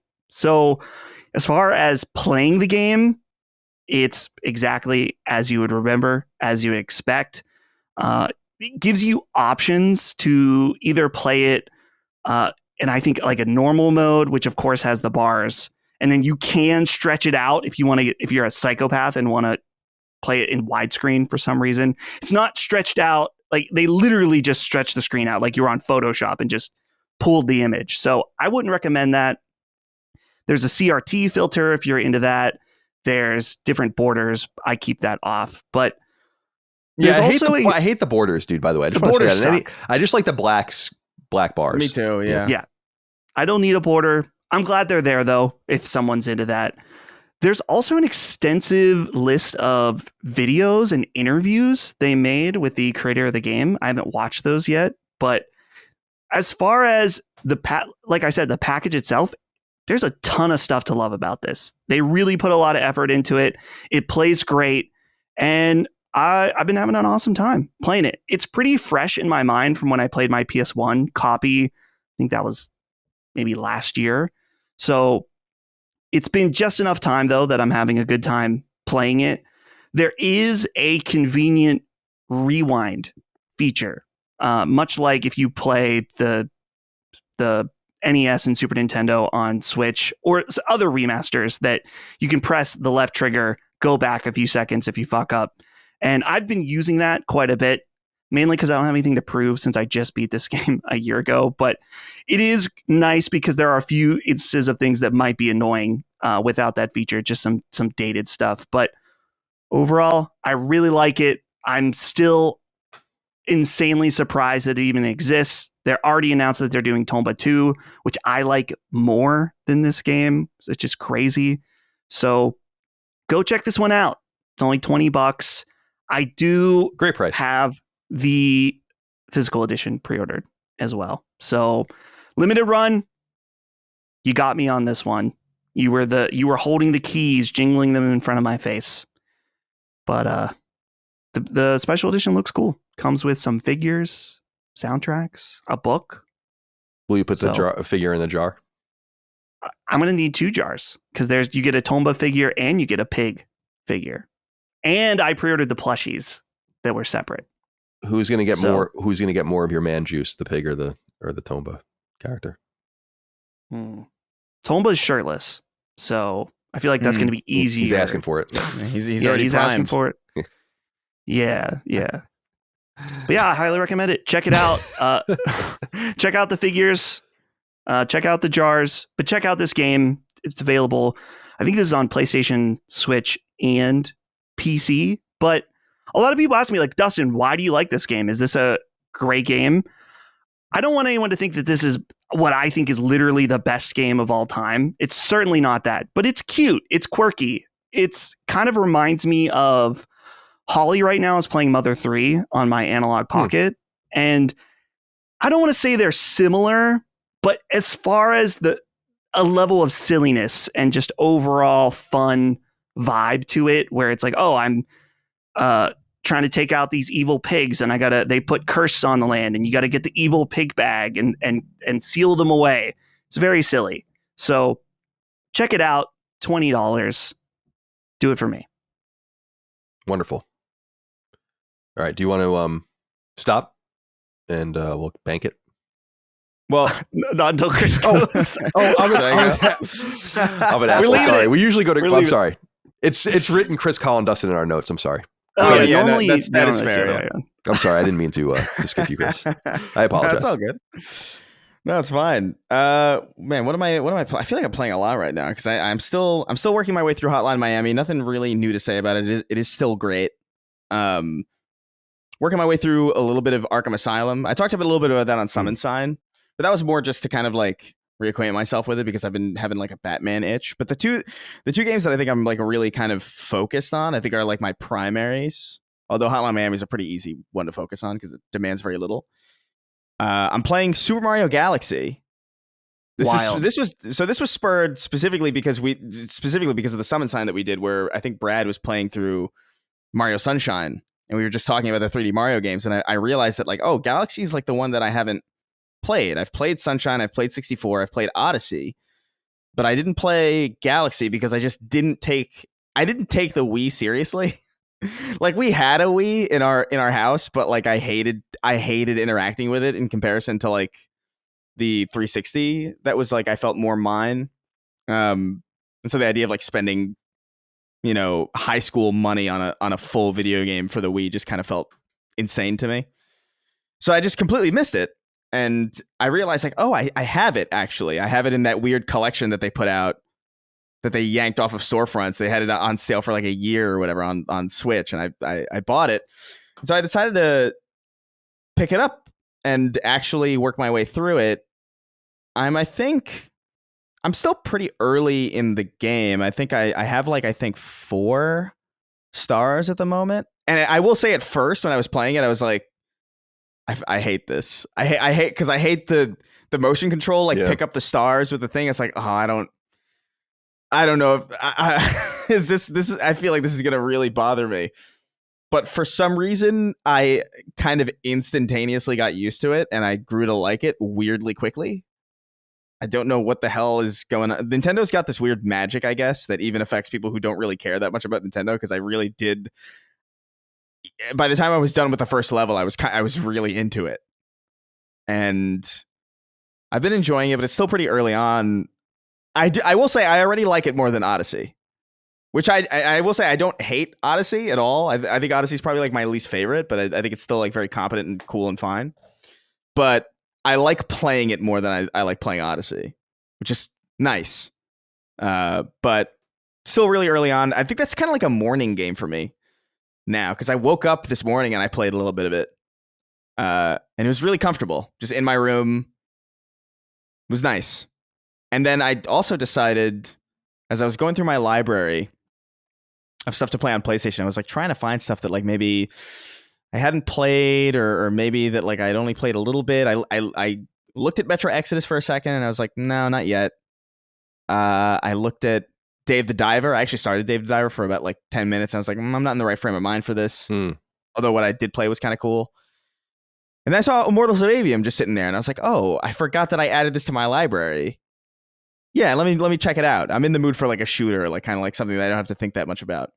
And so I think I'm 3 levels in. I'm already past the time skip in Immortals of Aveum, which is still pretty early on, but I don't hate it. I think it's kind of cool. I will say it runs a little bit weird. It's not the smoothest game. Like it kind of hitches sometimes, and that's kind of annoying because it feels like it shouldn't.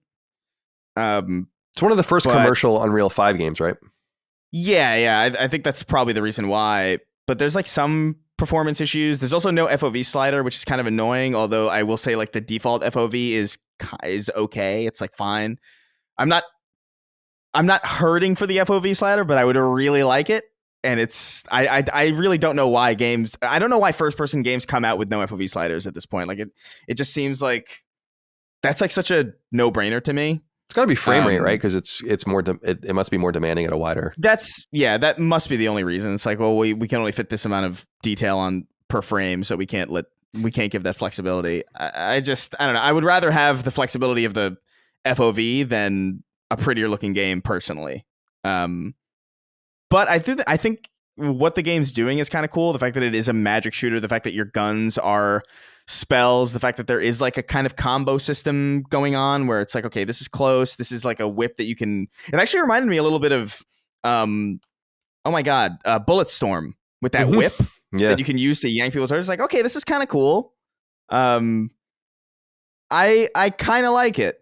I'm still really early, obviously, but I enjoy it. It feels good to shoot shit, which was my main concern really going into any shooter is like, okay, well, is the gunplay going to feel, or gunplay, it's your hands, but like, is the gunplay going to feel satisfying? And I think it does. Specifically that first one that you get, the blue kind of like rifle kind of fire feels really satisfying. Feels exactly the way it should. The shotgun feels a little bit off, but I'm liking it so far. I will say I don't care that much about the story, but that's kind of like whatever. Like, I don't know. I'm in it for the jumping around and shooting and the magic stuff, which I think on that level it is kind of delivering so far anyway. But those are kind of the things that I've been toying around with. Not much to say because I think I'm maybe like 4 hours in max in both of these. But yeah, I'm enjoying it. Yeah, nice little set of games. I mean, first of all, Immortals of Aveum is a great game. I really, really believe that, and I'm so sorry to them that people just didn't give it a chance. Because I really do think it's awesome.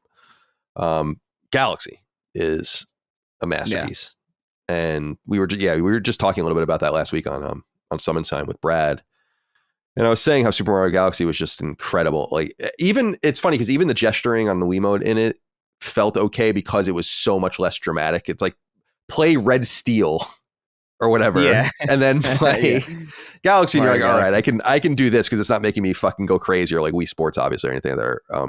And later on some of the other games like Wii Fit. Some games just worked. Like the Conduit was one of those games, which was a first-person shooter where it's like, this works on the Wii just naturally. That's why I loved the Resident Evil 4 version of Resident Evil, or I'm sorry, the Wii version of Resident Evil 4, like I've said many times, because it just made sense. So yeah, I wasn't too offended by the Wii controls in Galaxy, and I really, really love that game. It's really, really fantastic, and it's got Rosalina in it, who's my video game crush, no doubt. She's thousands of years old, but maybe she'll want me. I don't know. There's some parts of it where I kind of feel there's like a little bit of a clunkiness where like because the whole premise is like you're running around on planetoids. You can't really you can't fall off traditionally, or at least as early on as I am. Like so far, I haven't seen any. There's like half-made planets where you can fall into the center and there's like a black hole, and that's kind of cool. It's actually a really fucking neat idea. But your controls will often kind of, or in my experience, kind of get a little bit fucky when you're running around a strangely shaped object. Like specifically, there's this like star-shaped platform that I was trying to get like puzzle pieces on or something. But because you're like walking on every surface and you can't fall off, like the control is like, if you press forward on the stick, you're going like backwards, and it's like, oh wait, so that takes a little bit of getting used to, but it's just so charming, like the way everything's put together, and the level design is like really creative, like off the bat, like instantly. It's like really interesting. It's an interesting game to move through, which I think is really, I think it's something that a lot of games struggle with today. And by the way, games have always kind of struggled with this, to be fair, but having a world that is satisfying to simply move through that's 50% of the fight done for me. If you can make it enjoyable for me to just move throughout your world, I'm probably going to be in for whatever the rest of this game is. But if that first, like, if it's not super satisfying, then it's like, you got to have other stuff to kind of like pull me up. And Galaxy so far is just excelling in that. Like, it feels so good to move around as Mario in this game. I don't like the way he sounds though. I gotta be honest. He sounds like weathered. Yeah, like he sounds more like a guy. Yeah, I don't even know. In Galaxy for some reason. I don't know what it's like. It's less like wahoo, and it's more like wow. And I'm like, ooh. He's in the vacuum of space, the deep, dark, cold vacuum of space.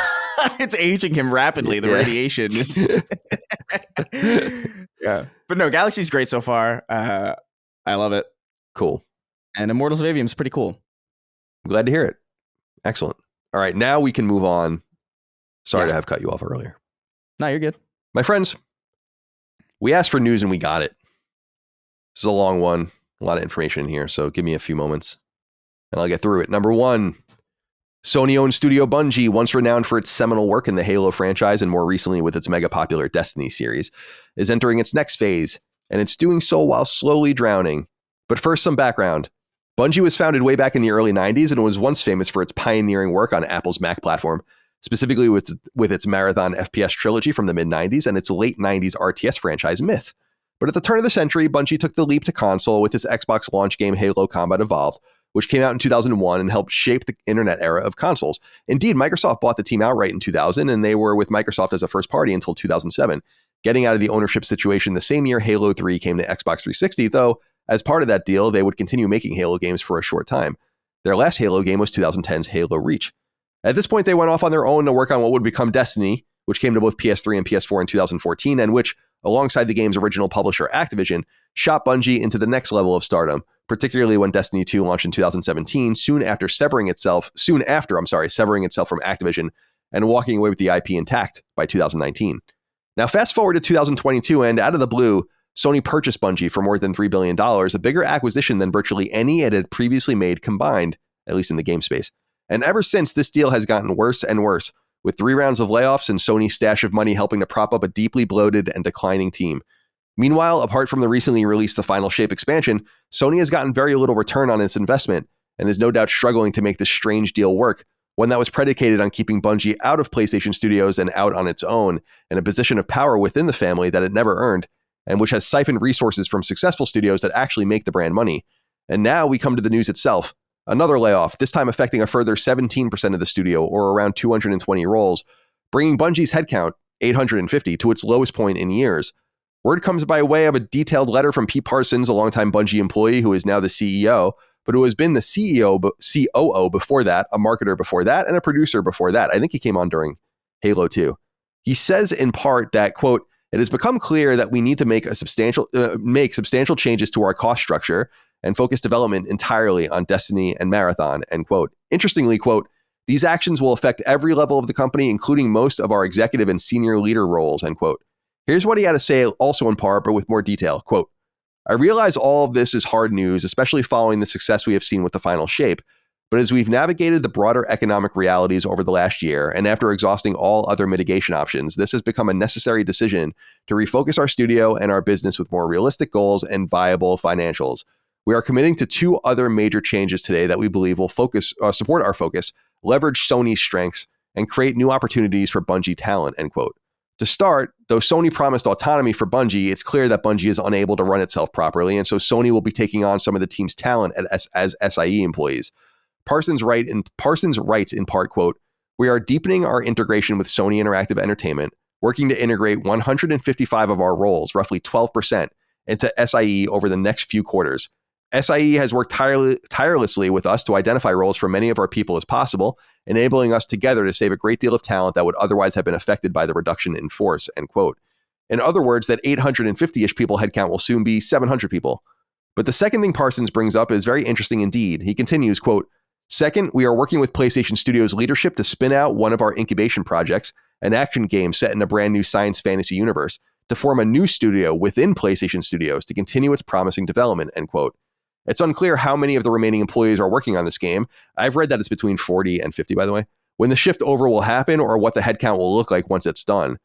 But that team will join at least 2 other unannounced, seemingly first-party teams, Jason Blundell's team and the team purportedly working on Uncharted, as first-party studios that have yet to be acknowledged and named.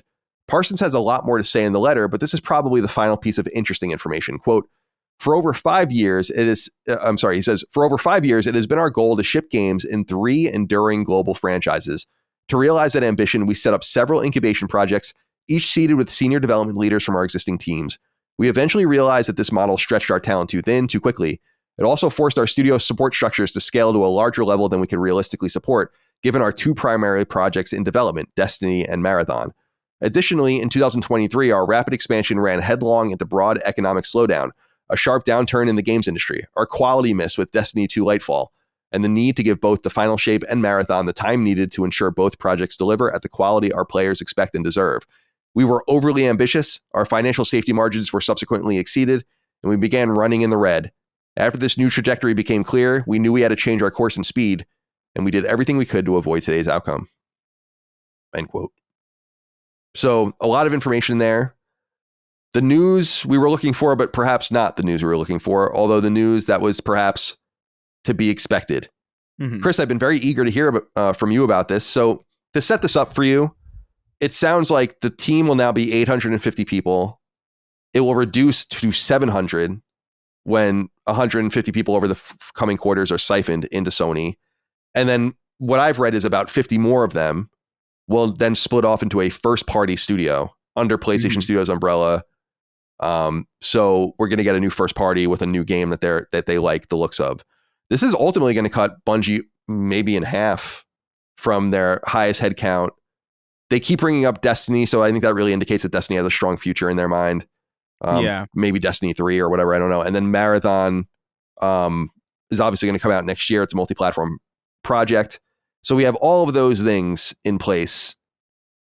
We have much more from the letters that we got from the audience, but let's start there. Yeah, I mean, it's not necessarily unexpected. It was pretty, despite how good Final Shape was and how critically acclaimed it was, there was the sales that they needed to reach were probably not going to negate the deal that they had in place that would have made it so that Sony would have, taken over their leadership structure. So it's not necessarily surprising.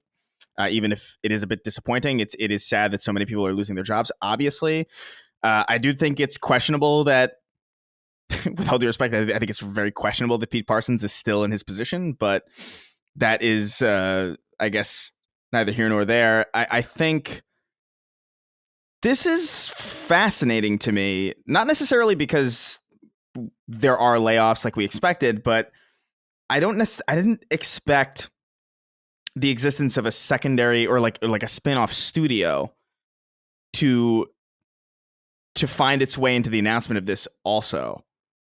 That I think is like an interesting kind of, we don't normally hear that about layoffs, like whenever we hear about layoffs, it's usually like a pretty standard like infographic about like, okay, we're sorry that this is happening. We wish that I highly recommend every single person that we cut. It's not usually also coupled with, oh, there's a new studio as a result of this or coming off of this. So also that they explicitly define like certain aspects of what that game is that studio will be working on. That's highly unusual. And I'm curious as to what that means. I assume they want to retain as much Bungie talent as possible, given how much they spent on the acquisition, and that's probably part of it. It's like, listen, if we can't get Bungie working right at the size that it is currently operating on, we can still get value out of the talent in some way, shape, or form. And I guess I wonder, my curiosity is kind of endless about this entire situation. Like, is this new first party studio, is that going to be in the same vein as like Santa Monica, in the sense of like this is like exclusive territory, or is it going to be like a Bungie, whatever, like Bungie West type deal? Is it, because it would be weird not to capitalize on the fact that it is a Bungie team. You kind of want to, that's marketing in and of itself, even if it is like a separate studio. So like, is it going to be a Bungie oriented team? Is it going to be first party exclusive? Is it going to still retain the freedom that Bungie has? Probably not. But like, if not, what does that mean? What does that look like? Is that confusing? There's a lot of threads to pull at here.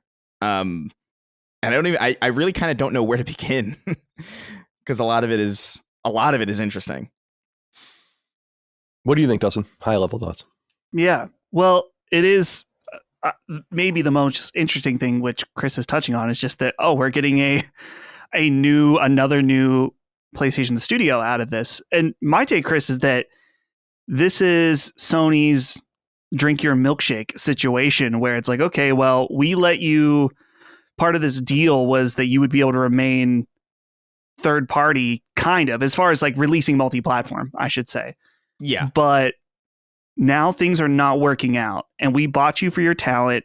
And so this game here that's promising, that's ours. Like we'll make it happen, but it needs to be PlayStation only, I would imagine, is part of the situation, is that's part of the deal. But I think what's interesting about this letter is just the clear, him saying that, yeah, we fucked up. The leadership fucked up. We spread ourselves too thin when we should have just been focusing on these two primary projects. And that's why this is happening. And it's like you said, Chris, why is he still in charge with that level of saying like, yeah, this is our fault? Right. Yeah. Or at least I think of like a Satoru Iwata situation where, I don't know, cut your pay in half. I don't know if that's not very common here or something, but it's like, I guess show a little more, I don't know. A little bit more care would care. Yeah. The thing about it is because I saw like the tweets about him like getting like really expensive cars, or like $2 million cars or whatever. It's like, I get it. Like that's annoying in the face of like everything that's happening. But my issue is beyond that. It's just like, dude, like the issue with Bungie has been for a while now, the C-suite executives, the people making these decisions. It is a management issue. It's clearly not a talent issue. If it was a talent issue, the final shape wouldn't have been so damn good. And so it's clear that like whatever's wrong with Bungie, even admitted here, is a managerial issue. It's decisions made up top to spread the studio too thin and widen their focus in a way that makes the entire image completely blurry. And like, that's not how you lead a team. And so you're left with, okay, well, who's responsible for this? Oh, well, clearly the execs who make these decisions and divert talent to one project or the other. And yet he's the one delivering the message that like a bunch of people are going to lose their jobs. Like, I get that layoffs are like just kind of an inevitable reality. And I get that it's cool that these people are like, that these layoffs aren't going to be as bad as they could, because a lot of these people are going to be integrating into SIE or, again, spinning into a different studio, seemingly indicating that there is a great value of talent at the studio on a working level. But then the person in the group that is arguably most responsible for how things got led astray is the person here sitting delivering this news still at the studio. It's a little confusing to me. I assume there's like contractual things in place. I assume there's all sorts of reasons why he might be there, but and all those reasons might very well make sense. But from the outside looking in, that looks weird. That's a strange thing to see, you know. I think that's a really important point in the leadership struggle there. So I don't speak as a fan of Bungie games because I'm not. I mean, I trust people that I know and love and care about for many years that love Bungie games, and they obviously have made a huge history for themselves and done really well for themselves. So I believe the games are great and they obviously have a huge market for them. I don't really speak about Bungie from that perspective, though. I just speak about it from kind of more of an analyst perspective about who they are and what they are and what they seem to do. And I think with the whole Pete Parsons thing, it seems to me like people are kind of missing the real story, which is, I just hate when people obsess over, and we've gotten into this many times, CEO pay and how the CEOs are spending all their money. It's like, that's kind of, I mean, it's relevant, but it's also a distraction just from the main story. Pete Parsons not spending $2 million on cars or whatever would have been smart, but $2 million would have kept, 15 of those people employed for one more year. It's not the solution to the problem. Right. You're absolutely right, however, that it's, to me, I think, a sign of where does the buck stop and who is responsible for getting us into this position. And you were talking about the contractual issues and all of that, and there probably are a bunch of things that we don't understand about the situation. But typically speaking, if you don't like a contract, say he has 3 years left on his contract, and you're like, well, we're going to pay you for 3 years, and you're fired. I mean, that happens in sports all the time with coaches and everything like that. It's like you have to pay out the contract, but you just get rid of the bad talent or the people responsible for something that bad that has happened to your organization or whatever. And that's kind of the thing that's a little bit got me more flummoxed. People are really wrapped up in how much he makes and how much he spends and all that. I'm like, it's really about like the decision-making process and how bad it obviously has been. One of the things I wonder with him, not knowing too much into the weeds about Bungie staffing, is if he's one of the only, and he's not really even an OG. He wasn't around in the 90s, but no. But is he one of the remaining last systemic knowledge people there, and has some? Because a lot of people have left, and yeah, this is a big thing for me. Is I wrote down a bunch of notes about things to talk about here, but this just to reiterate, like Sony should have never bought this team, and one thing that I don't see people circulating very much is that without Sony, Bungie would be fucked right now. Like way worse than this. Mm-hmm. Would have either had to, because they've been living on Sony's money since basically being purchased. They have not created requisite revenue from what they were purchased for anywhere close to it. And this is the thing that I think people are missing, because people are like, oh, just give it time and Marathon will turn things around or whatever. I'm like, maybe. But it's not quite that simple. If you spend between $3 and $4 billion on a team who is not making anywhere close to the revenue to make up for that over even years, they're in the red, as he says in the letter. Yeah. And so it's more than that now, right? So it's not just the price of buying in, it's Sony supporting the team's existence in the red. You have lost a bunch of the talent who is gone. Now you have Sony people, because the word on the street is that, and I think what's the Giant Bomb journalist name? Why can't I think of his name? Jeff Grubb. Jeff Grubb. He had said something like, basically, Herman Hulst is like in charge of the team now. Now, I wouldn't be surprised about that, but this is what we talked about in the beginning. What will be the purpose of an acquisition of Sony under this umbrella without Bungie's talent? Then you just have Sony running the company that they had originally purchased for their expertise. This has been a really bad deal. And people are like, yeah, give it time and they'll make that money back over the billions of dollars that they're kind of in with Sony. And it's like, yeah, that could happen. But it's, again, not that simple, because Sony could have split that, let's call it $3 billion, into 15 Last of Us level projects. So it's a you can't invest that money somewhere else. You could have gotten that better returns on much more limited capital that Sony has to deploy. This was a bad deal. And I am sick of seeing anyone defend it anymore. People have busted my balls saying that since the beginning, and I get it. It was a little more nebulous. Who knows the way it was going to go? We know now that this was a bad deal. And not only was this a bad deal for Sony, but they gave them all these perks. Remember we were saying when the purchase happened that it was in like the first 2 sentences, I think, where they're like, we're multi-platform. Yeah. And we're not going to be in PlayStation Studios and all of that kind of stuff. Like Sony gave them all of this rope. And all they did was hang themselves with it. And I just want to reiterate again, if this purchase didn't happen, Bungie would be fucked. And they already are deeply fucked, but they would have no source of capital other than borrowing it or selling themselves to someone. The layoffs would have been way worse. There would have been no Sony to jump over to. There would have been no Sony to acquire one of the teams, the incubation teams inside, or to employ them at various SIE studios. In some sense, like Sony got the worst end of it and Bungie got the best part of it. Like the Bungie, like all the executives. And I had read some stuff circulating. And I think this is an important point. And we brought this up in the past. The retention bonuses were significant. And this person had said, who was like in the know, people were getting 7 and 8 figure bonuses from this. Like people were getting very, very, very rich at Bungie, in the trenches, even getting rich at Bungie if they were there long enough. And so something went really, really badly wrong here. And I continue to think that this sale was this acquisition seemed to happen with a level of cluelessness about the financial realities or misreading the tea leaves on Bungie so significantly that I cannot believe that Sony not only bought this team and brought them in, but then gave them power over PlayStation Studios projects. This is the same team that helped Sony to consider canceling The Last of Us Online.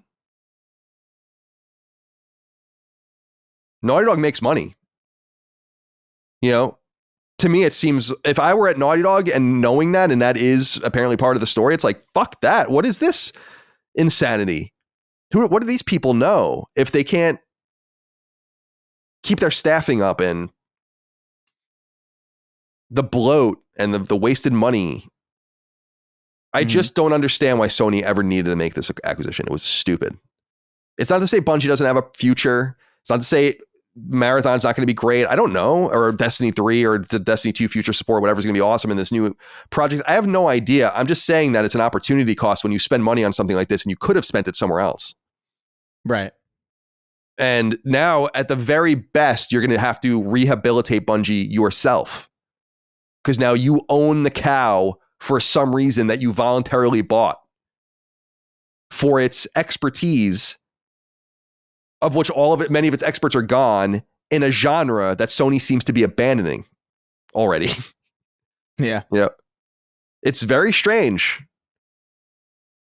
And I was going to save this for later, but I guess it makes sense now. Vicus Thiebreaker wrote in. It's a gentleman. Is it still conspiratorial to say that Jim Ryan was pushed out of PlayStation? Seems to me his live service tree began to bear mostly rotten fruit. I believe someone last week mentioned that it was conspiratorial. I used to be firmly in the camp that Ryan was just exhausted from the schedule of being a CEO, and I'm sure making the PS5 successful during 2020 was extremely taxing, but after playing Concord, seeing the issues at Bungie and the cancellation of The Last of Us Online, I feel like he dove face first into a half-baked strategy. You learn the hard way that you don't endeavor to make $1 billion game, you make a game that happens to make $1 billion. Unless you're Rockstar, of course. It's well put, actually. Yeah, I've said before, I've explained that I've been on this whole Jim Ryan situation is it's on a spectrum. And I was on the part of the spectrum where I was like, I think he's just retiring. And slowly, and I don't think Jim Ryan was fired. Or at least not explicitly so. If the board thought he was that bad, then they would have removed him, not let him ride out for 5 or 6 months, you know? So I think that it might have been like, we're not renewing your contract. Why don't you retire, Jim? We'll take good care of you, Jim. Please go, Jim. But not necessarily like, you must get out of here, Jim. But my placement on that spectrum over time has gone more towards the so-called conspiratorial angle of like, the Bungie sale is a cataclysmic error in judgment, in my opinion. And it's for an amount of money that Sony does not spend on things. Yeah. So it's not just an incidental thing. So maybe this is a leadership issue all the way across the board. It's too bad that maybe it's not too bad. The buck stops in multiple places at a corporation this big. It's like, maybe that did cost, this is part of what cost Jim Ryan his job. Maybe it was the Firewalk acquisition, maybe, and all the other things. It's like, but I think it's a deeper problem than that. They misunderstood what Bungie was. If it's true that the problems with Bungie have been long running, basically since post Activision, so 2019-ish, or maybe even in the Activision kind of furor of Destiny 1 and into Destiny 2, then Sony bought a bad apple. And that's their fault. And I want to throw one other thing out there, that it's pretty clear to me that Bungie is not an easy company to deal with. And I said this at the beginning too. It is unusual to be a first party and then independent and then be with a publisher and then be independent and then be with a first party again. This is an entity that just bounces around and has no steadiness at all. And I'm skeptical of that. So there's a lot wrong with all of this. But I hate people saying like they'll make the money back on Marathon. It's like, well, Marathon would have to be a pretty huge hit for them to make billions of dollars on it. Yeah.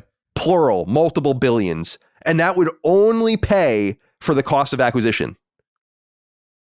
Not for running the team, which Sony has been doing for 2 years now with their own money. People just don't think this through. This is a fucking anchor. And Final Shape's success is going to do very little to erode the financial burden of this team.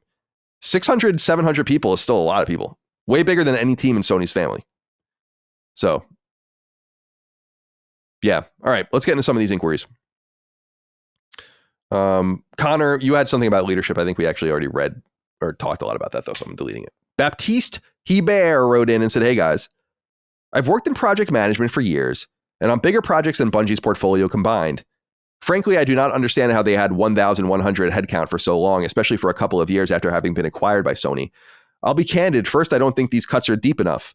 They still seem bloated. You need 850 team members to operate a maintenance product with Destiny and finish Marathon. I could be wrong about the resource load, but I'm certainly skeptical. Second, some in games media seem to be hypercritical of leadership for doing layoffs at all here. Yes, there are some obvious blame towards management, but they really don't analyze before they speak or tweet. I think, Colin, you mentioned they know nothing about production and it shows. What are your thoughts? 1,000 people seems to be really, really big for any team. I always use Twitter as the example. I know it's tiring and boring, but they fired 90% of the staff and the company is basically still operable. And the product is still works and it's different, but I know and I've said this before and people have a problem with it, like within games media, but half the people I worked with in games media didn't do anything.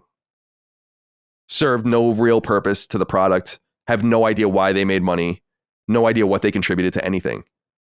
And I know from people that work at various studios, not this studio particularly, but where it's like, no, there's that happens everywhere. That's just the common theme. A lot of these people don't actually need to be here at all. And I think when you remove the taboo about talking realistically about layoffs, you realize that though it's sad people lose their jobs, you want people to lose their jobs and have their lives upended. That's obvious. I mean, that's true, but that's not true exclusive to video game studios. It's true everywhere. And for some reason, we kind of treat these subjects like with kid gloves. The reality is when I survived multiple layoffs at IGN and it was horrifying. And when I was in games media, and though I liked some of the people that got laid off, you could see the reasoning behind everyone that was let go. I hate to say it, but it's like, yeah, I mean, if you're going to cut 10%, I guess this is what you would do. And it's the same thing here. Like, is this some dead weight, ineffective employees? The one thing I've noticed about Bungie is that the employees and ex-employees chatter a lot. And it probably is a pretty difficult place to work, I would think. So, yeah. Yeah, I don't know. I feel like it's too big as well. I would imagine that Destiny is not in maintenance mode only, but rather in probably pretty heavy development with what's next. And I would assume that that's probably a substantial portion, like a third of the team. You know, you would assume another third would be Marathon. And then you would assume a third would be distributed amongst these other things that need to be done. But yeah, I feel like that's really big too. And again, that would be very big within Sony's family. Headcount is so expensive, dude. It's so expensive. Again, that's why when people are like, Pete Parsons spent $2 million on cars. I'm like, yeah, bad optics. But right, I don't think you understand how inconsequential that amount of money is to what they needed to do. That would be nothing to them. And that's just the reality of big business. That was true before Sony. And that's true after Sony. And Pete Parsons, by the way, probably made, I'm just throwing a number out there, like easily tens of millions of dollars during the deal. So, you know, unfortunately, that money is spoken for and done already. And that's Sony's fault for doing that. What a fucking boondoggle. All right. Let's see.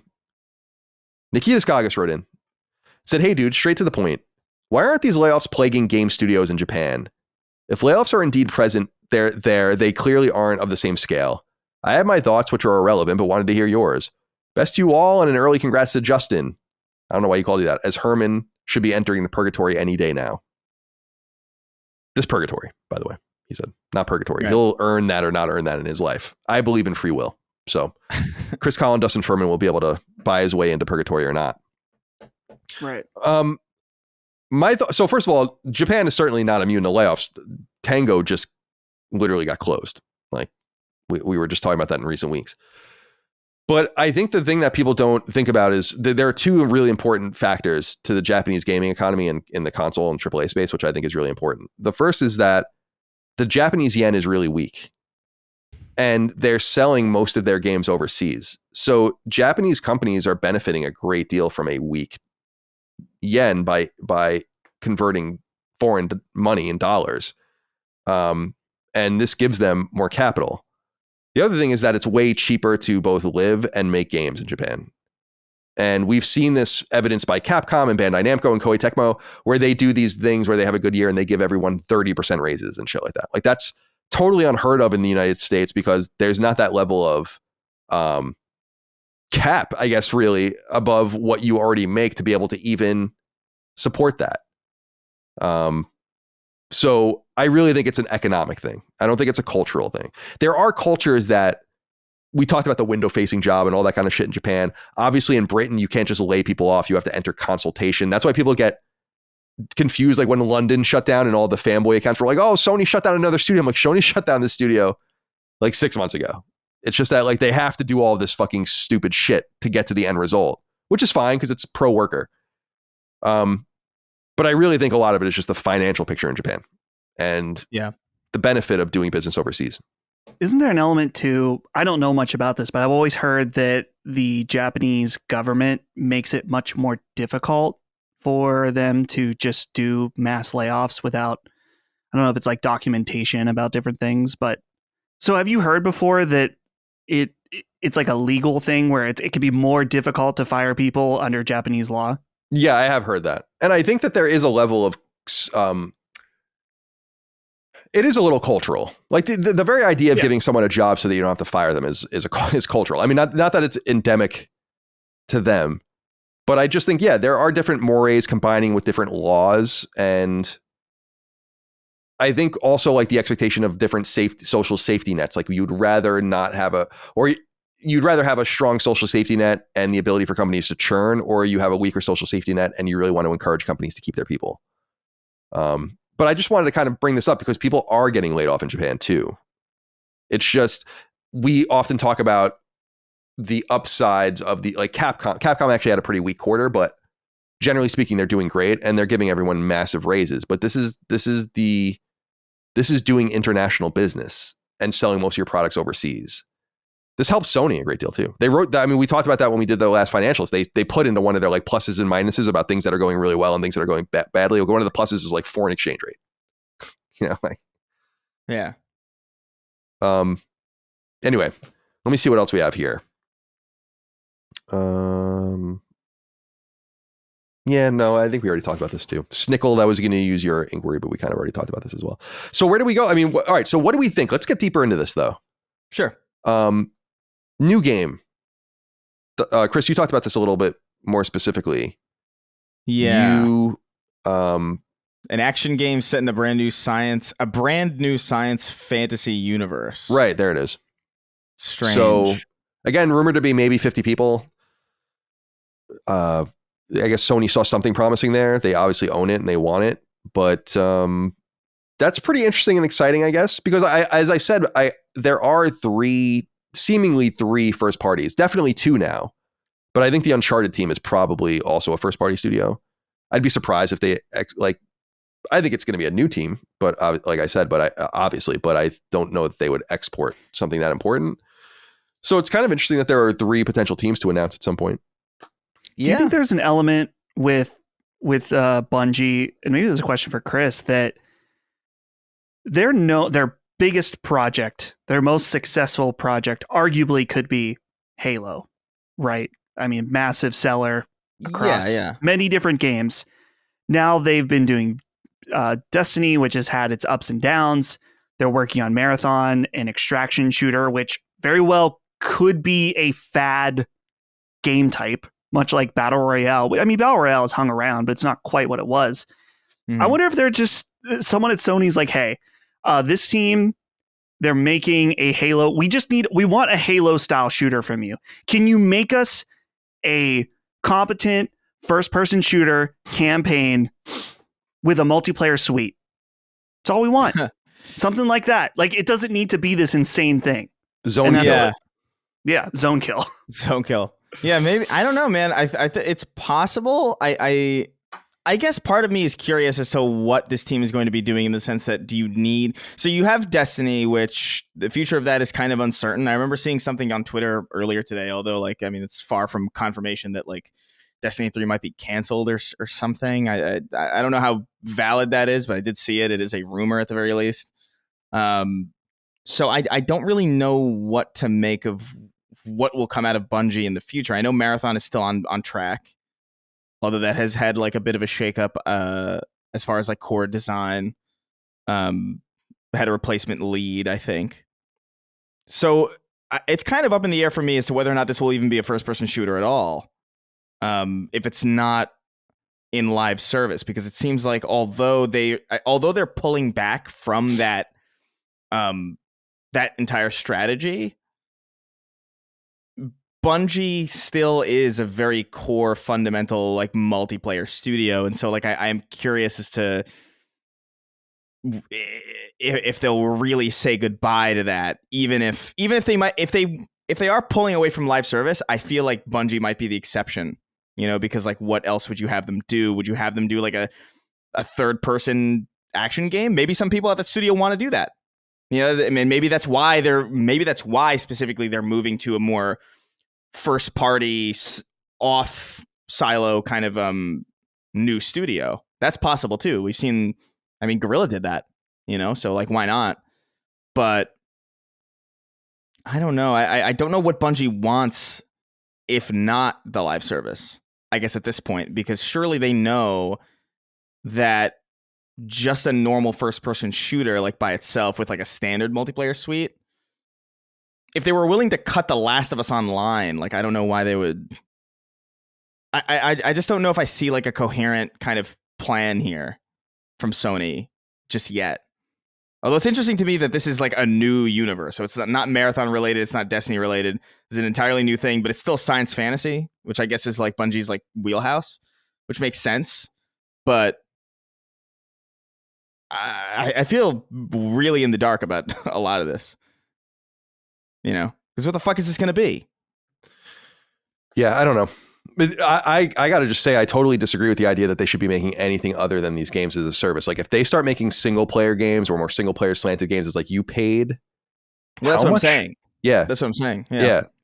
It's right. It to me, because it's like we were saying, Dustin, when people say Marathon will make the money back, it's you have to understand Marathon has to be literally an Apex Legends level game. And I don't mean from a quality level. I mean from a, that's how many people play it for it to make the money back. It can't just be some middling thing, Yeah. That's how deep they're in financially. Right. Yeah. Well, yeah. And to be clear, I don't mean hey, make us a single player game in line with our other ones. But even if it was a campaign and a multiplayer suite that could be, it's not an insane 10-year project that is all encompassing and demands everything from its players. Do you know what I mean?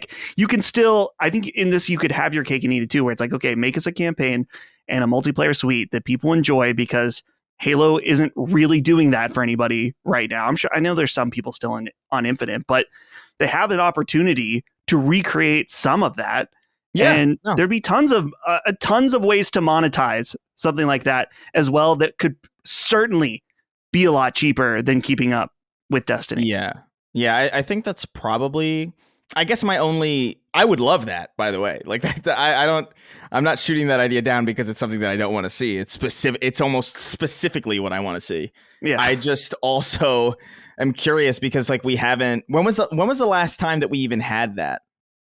You know what I mean? Outside of, I guess, Call of Duty, I guess, you could argue that that's kind of what that is. It's, it's a single player game or a single player campaign with like a multiplayer suite that gets replaced the next year. There's really no examples of that type of game really done anymore. Like I struggle to even remember the last time I even played one that was new. That had just a campaign and kind of like this secondary multiplayer avenue, like. Yeah, everyone started choosing their lane, which I think was somewhat wise. Yeah, I guess Titanfall 2 is like the last thing that I can remember. Yeah, that's a good example. Sure. Yeah, but that's the last time. And literally. And that's 2016. Yeah. But to me, I just think that it was wise, generally speaking, to choose your lane. And the problem with the Call of Duty approach is that would be even more expensive than what. And I'm not saying from a quality level. I'm just saying from having two concurrent projects, basically, at the level you need them to be for either of them to be relevant today. I don't know, man. It's really too bad. That's what they wanted to do. He said they wanted to be a 3-pillar with Destiny, Marathon, and something else. Right. And then they deployed a bunch of incubation projects to see what it would be. That's cool. I don't blame. There are multiple ways to approach this. Like Riot was very lucky with Valorant, right? Because they had waited so long to replace League of Legends that I think it was going to become an existential problem for them if they didn't figure it out. Because you could either be like EVE Online and CCP or whatever, where it's like, this is the game we do and this is what we support. And I know that you can do that with League of Legends and other games, but they found something else, and it's good to skip from one game to the next. And I think Bungie maybe was overcompensating in some way, saying like, we need to get more irons in the fire, when really having 2 irons in the fire is a lot at that level. And so having 3 or more is preposterous, frankly. The bigger these organizations get, the more unwieldy they become. And I do believe that there are a lot of people at various companies that, again, you don't want them to lose their jobs. They're not bad people. They're not even bad at what they do. But I bring this up with companies with hundreds of thousands of employees. How can you imagine how many people don't need to be there? I mean, you're talking at least tens of thousands of people kind of just free riding. And you just don't want to become this huge 1,000-person studio where it's just everything rises and falls with so much money on the line. And Sony, good. No, I was gonna say there's bloat for sure, but there's also like, I don't know.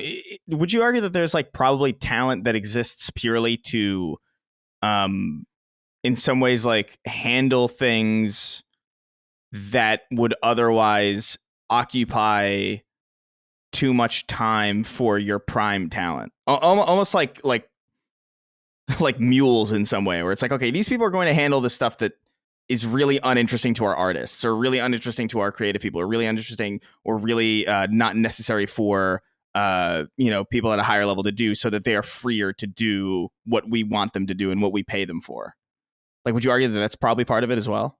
Yeah, I really don't know much about like the structures of these companies. Yeah, I would say that I think that already happens just from contract work, Right, yeah. And contract work's pretty expensive. This is why Sony started buying contract studios, basically like the Malaysian team and Valkyrie, and so on. So I think that part of it is just, what is the purpose of, on one hand, it's like, what's the purpose of having a team and exporting all of your work? And the other purpose is, what's the point of making a game and we have no control over it? And the reality is it's just, things are just very, very expensive. Yeah. And the guy that wrote in about the expectation of why would you have this many people working on these projects, I think that's reasonable to wonder that. Yeah. And maybe this is just a right sizing. Doesn't mean that the employees that were laid off weren't victimized by bad leadership. That's obviously fundamentally true. But things don't need... It's how I feel about government jobs, right? It's like, these shouldn't be... You can't just justify something existing because it already exists. When people say, like, how do we make things smaller? Well, someone's got to go. And you got to run things more lean. And we have this idea that, like, once a company becomes a certain size, it has to grow. And sometimes a right sizing is needed. But this is all optical. It could be that Bungie is being made into a really lean, mean machine at this point. I don't know. But yeah, I somehow doubt it. All right. We'll keep an eye on this. If we have nothing else, do we have anything else to say about Bungie? We've gone almost 45 minutes on it. I have nothing really else to say about it. I'm sorry that this was the news. I was hoping for a game announcement or something. Not this kind of news, but nonetheless. Number 2. Sony-owned team Firesprite, which was founded in 2012 and purchased outright in 2021, has been in a mysterious space recently, especially post PSVR2 launch last year. After all, this is the team that delivered one of the few relevant PSVR2 games in the launch title Horizon Call of the Mountain, and with the frankly softish critical reception of the game as well as the lack of excitement around PSVR2 itself, it was unclear what future Firesprite had long term, if any. Well, eagle-eyed reporting from website The Gamer gives us a little glimpse into what's going on with Firesprite, and it seems that the British first-party team is indeed in production on a new project. Good news, considering the studio has almost certainly been running in the red since acquisition. Once known for its offbeat, accessory-driven games, Firesprite helped create the 2013 bundled-in PS4 game The Playroom that functioned with the PlayStation camera, and later created the Persistence for PSVR in 2018, which is ported to PS4 and PS5 natively without headset support in 2021. It appears that Firesprite may now be working on something a little more conventional. 6 job listings the website found on both LinkedIn and on Firesprite's official website indicate the team is working on a, quote, dark story-driven narrative adventure, end quote, classified as, quote, an exciting AAA project with photorealistic AAA quality characters and creatures, end quote. And it sounds like it could be a PlayStation 6 game, with the studio endeavoring to create a game with, quote, atmosphere, storytelling, player agency, and narrative, firmly moving into groundbreaking territory on next-generation hardware technologies, end quote. It is elsewhere described as a, quote, compelling cinematic experience, end quote. What it could be, of course, remains unknown. There seems to be nothing about this nascent project in the Insomniac leak, and what project names we do know, we've seemed to connected to existing titles, such as Ballistic Moon's upcoming Until Dawn remake, which was codenamed Project Bates. The shift in project types for Firesprite may be a result of upheaval behind the scenes at the team, with website Eurogamer reporting earlier this year that turnover at the studio has been high. We likewise know that much of the leadership team that founded and shepherded Firesprite through its upstart era have likewise taken their money and run, giving Sony executives a good chance to reshape the studio's vision or scrap it entirely. The team's current headcount is unknown, though it employed nearly 300 people during Call of the Mountain's development. It's also unique among PlayStation-owned teams in that it has a specific sister studio, Fabric, that has come along with it in a support role, and likewise counts towards that headcount. Not too much to say here, but there are some interesting... This is what we have to do now because Sony doesn't talk. Dustin, I want to go to you first. It sounds like a PlayStation 6 game, doesn't it? Yeah, I initially was thinking, what if by next generation, certainly it would be PS6. Because I thought of PS5 Pro, but it would still be under the PS5 platform. So PlayStation 6, yeah. The main thing that stuck out to me is, PlayStation working on a photorealistic AAA dark story-driven narrative adventure. Wow. We don't have any of those. I'm so glad we have a team working on this because, man, we just don't have enough from PlayStation. Yeah. But hate. Jokes aside, because obviously that's Sony's bread and butter. It's what a lot of the hardcore fans want. And certainly they could come out and make an awesome game that's in that style. Maybe I will love it and eat my words here. But it feels a little unfortunate that it's just another, from this little description, just points exactly in the direction of everything else PlayStation Studios does, and not something a little outside the box would have been nice. Chris, thoughts? Dustin's got that hater energy right now with Firesprite. Mm-hmm. Yeah, I mean, I do have to say, like, that was the first kind of thought that I had too, where it's like, okay, I love the idea of like some people walking into a PlayStation boardroom and being like, all right, guys, tell me if you've heard this one before. dark story driven narrative adventure. And then everybody screams. Everybody at the table is excited. It's like, yes, this is exactly what we're looking for. It's like, yeah, of course. I don't know. I think, whatever. I think it's if they manage to make something cool, then great. The thing that strikes me with this, though, is that because it's a PlayStation 6 game, I know that this is so far away that by the time we actually see this, by the time we see anything that has anything to do with this specific game, we will have forgotten that this conversation ever took place. Probably. This is like 4 years away minimum. Yeah. If we're being,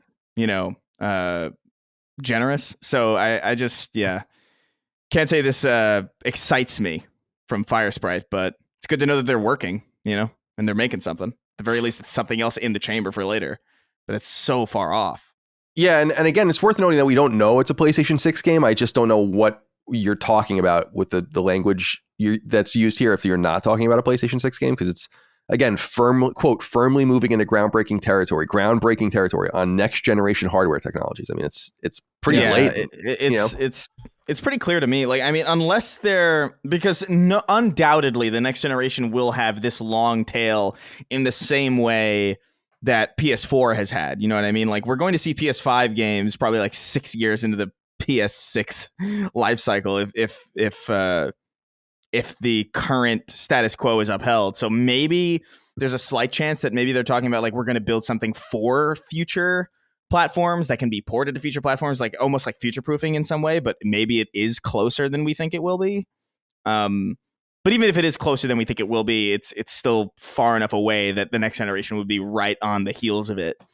And we're not even at the PS5 Pro quite yet. So this is years and years and years away. Very interested to see what this ends up being. It's funny because I think this is probably the first PS6 game that I would consider pretty explicitly revealed. Again, through job listings, but it's unless they're just throwing fucking terms out, that's to me explicit. It's not even implied that that's PlayStation 6. So, all right. Shout out to Firesprite. You tried your best with a little Aloy with 4-foot Aloy. Tiny Aloy. Little Aloy. She's so small. What is she doing? She's so small, and those dinosaurs, they are so big. I said, wow. Roar, I said. All right, number 3. It's our last story for the day. It's time yet again to talk about new games coming to Sony's PlayStation Plus subscription, this time to the PS Plus Essential tier, the one everyone with a PS Plus account is at. As usual, these 3 games are available to all with an active PlayStation Plus sub as part of the cost of that subscription. And even if you don't intend on playing these games now, be sure to add them to your library so you can download and play them later on, so long as your PS Plus account is active. This is what you did with Immortals of Aveum, right? So yeah.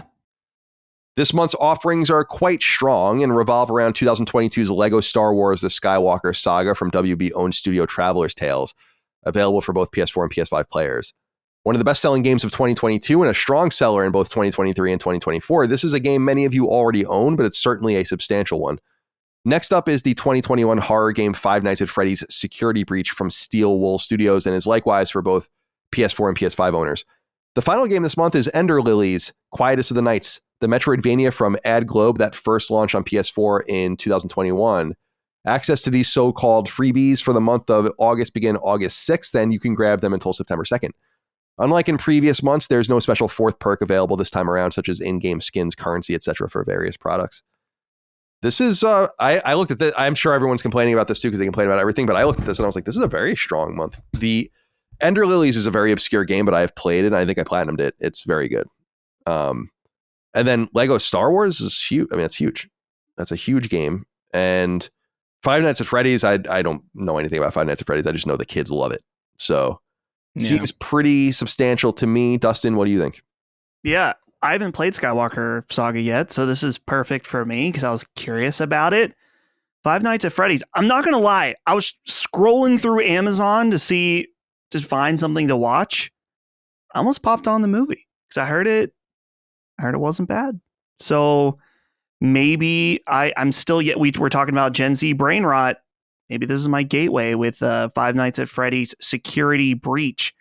Was this not a PSVR game? They had a Five Nights at Freddy's PSVR. I wonder if this is... Yeah, I don't think this... Maybe it was it?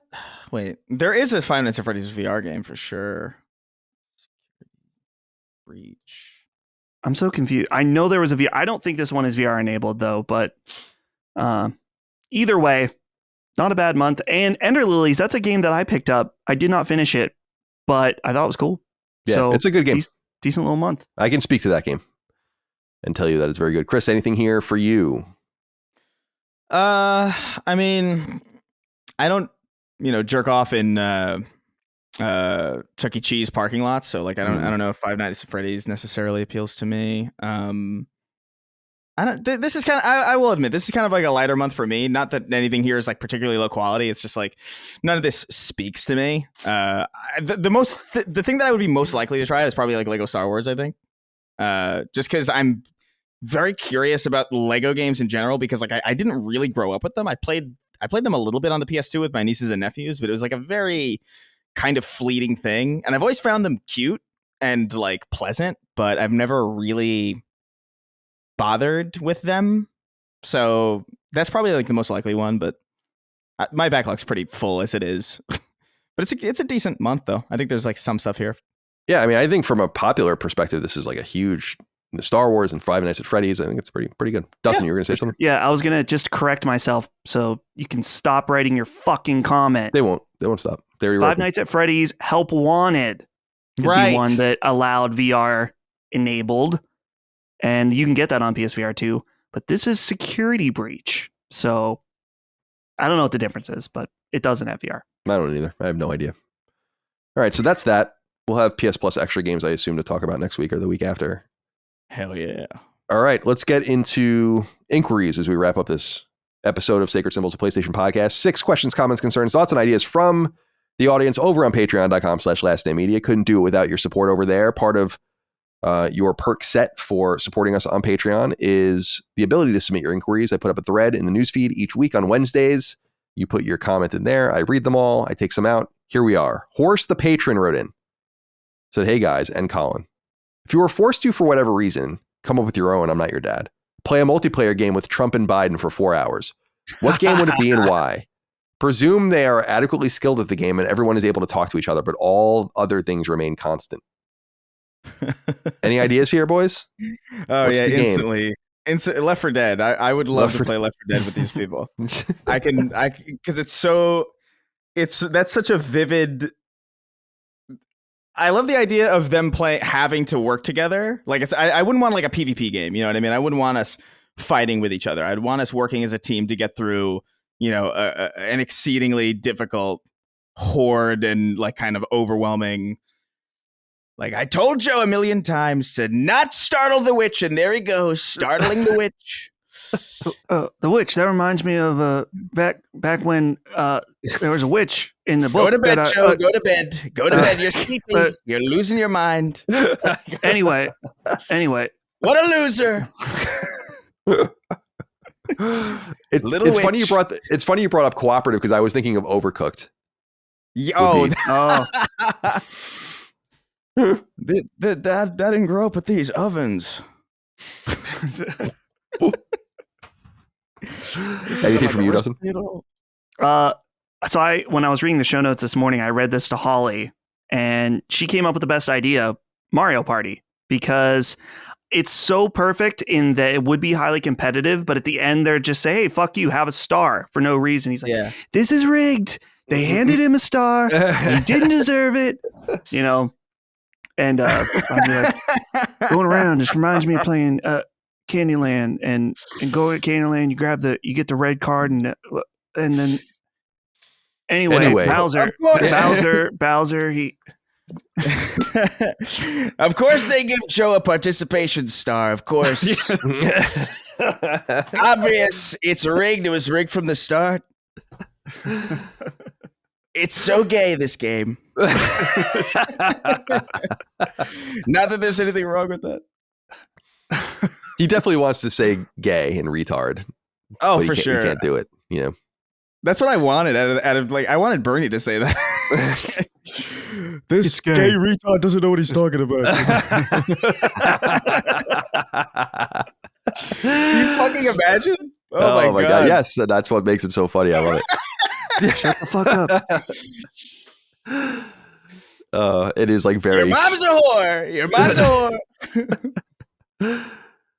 Bandit Healer wrote in and said, "Greetings, boys. In your opinion, has PlayStation gotten creatively better or creatively worse since turning more towards Western audiences? Business-wise, they're booming, obviously, so that is why I ask about creative. My 2 cents?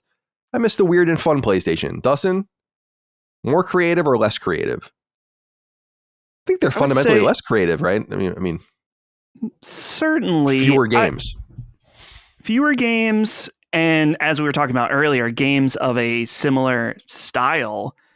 And yeah, I miss the fun PlayStation as well. The past few weeks, when Holly or I just sitting around waiting to have a fucking baby, we've been playing everybody's golf. Forever. You know? You're talking about it like it's a minor inconvenience. Well, we are kind of like, hey, like, you know, the time was yesterday. What are you doing? You're just causing some suffering for Holly, really. So, but yeah, we've been playing everybody's golf, and we've talked about Japan Studio, and another point that we've touched on is just these games didn't sell like gangbusters, something like A Last of Us or God of War would. It's like, why bother making a little bit of change when you can invest and make a lot of money? So it is sad. I miss those weird small games. I guess Everybody's Golf wasn't anything particularly new, but thinking about other stuff from Japan Studio like Gravity Rush and stuff like that, it feels sad, but you weren't there. You weren't buying Everybody's Golf. No. You should have been. No, you definitely weren't. You should have, man. What a game. It's so good. I love it. I saw golf and I saw golf on the title and I thought gay.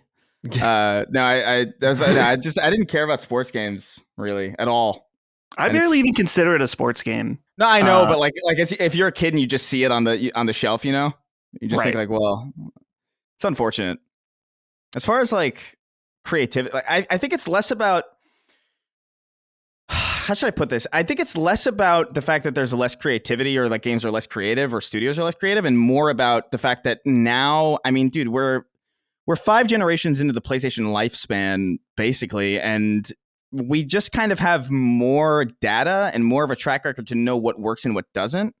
Whereas, you know, in the PS1 days, not only was that like the beginning of PlayStation where there wasn't really a lot that Sony had figured out, but it was also like the beginning of 3D, really. And so there wasn't really a lot known. There weren't really a lot of safe bets. So all you could really do was just make wild bets. Mm-hmm. Well said. And now that we have like generation after generation after generation, and we have data to show like what people gravitate towards, what do audiences resonate with, what games are most popular, like what control schemes are most popular, like how do we, you know, what types of character design resonate most. I think just by nature of having that much data to pull from, there are just less risks being taken. And the risks that are taken are risks that are kind of samey. It's stuff like Concord, which is, you know, it's a risk, but I mean, it's still firmly based on something that Sony assumed would work based on prior data. And if it doesn't, well, I mean, that's part of the bet.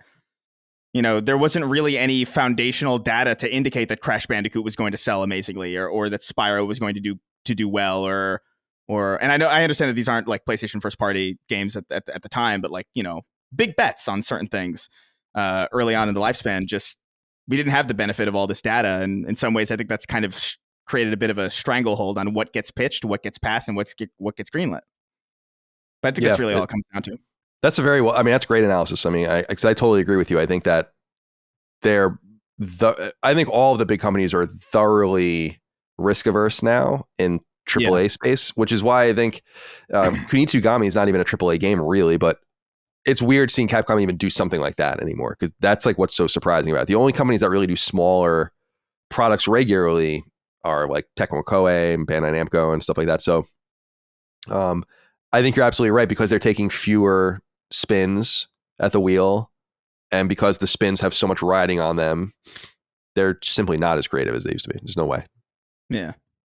But they still need to continue and will, I think, continue to take gambles to find the next Horizon, the next God of War and all of that. And I was saying on when we were on Summon Sign that I think one of the strengths of the brand is their propensity to move on. And that people love Ghost of Tsushima, but there would be no Ghost of Tsushima if Sucker Punch kept making Infamous games. And there would have been no Infamous games if they kept making Sly Cooper. And we would have never gotten Uncharted without leaving Jack and Daxter, or though The Last of Us not leaving Uncharted. Like, it's just part of the history of the brand. And they need to be careful about not staying too still. We just get so much less out of the same period of time now that it makes it difficult to not want to linger. It might not have been the plan, in other words, for Horizon to stay alive. In the PS3 era, Horizon would be done because they would have gotten 3 games out already. Right. But not. Yeah. We would probably be on the verge of getting the 3rd game, but if you're going by the Uncharted cadence, we would have already gotten it. And that's just not possible anymore. So they can't churn as much as they used to. You're exactly right. It was great analysis. I think that's exactly right. It's just, they know so much now that you don't want to, you have to inherently be risk averse unless you're ignoring the data. Yeah. Okay. That was my Adderall kicking in. In that moment. You became like a C-suite executive at a Fortune 500 company. Yeah. The peak is past now, though. It's back to all downhill from here. Yeah.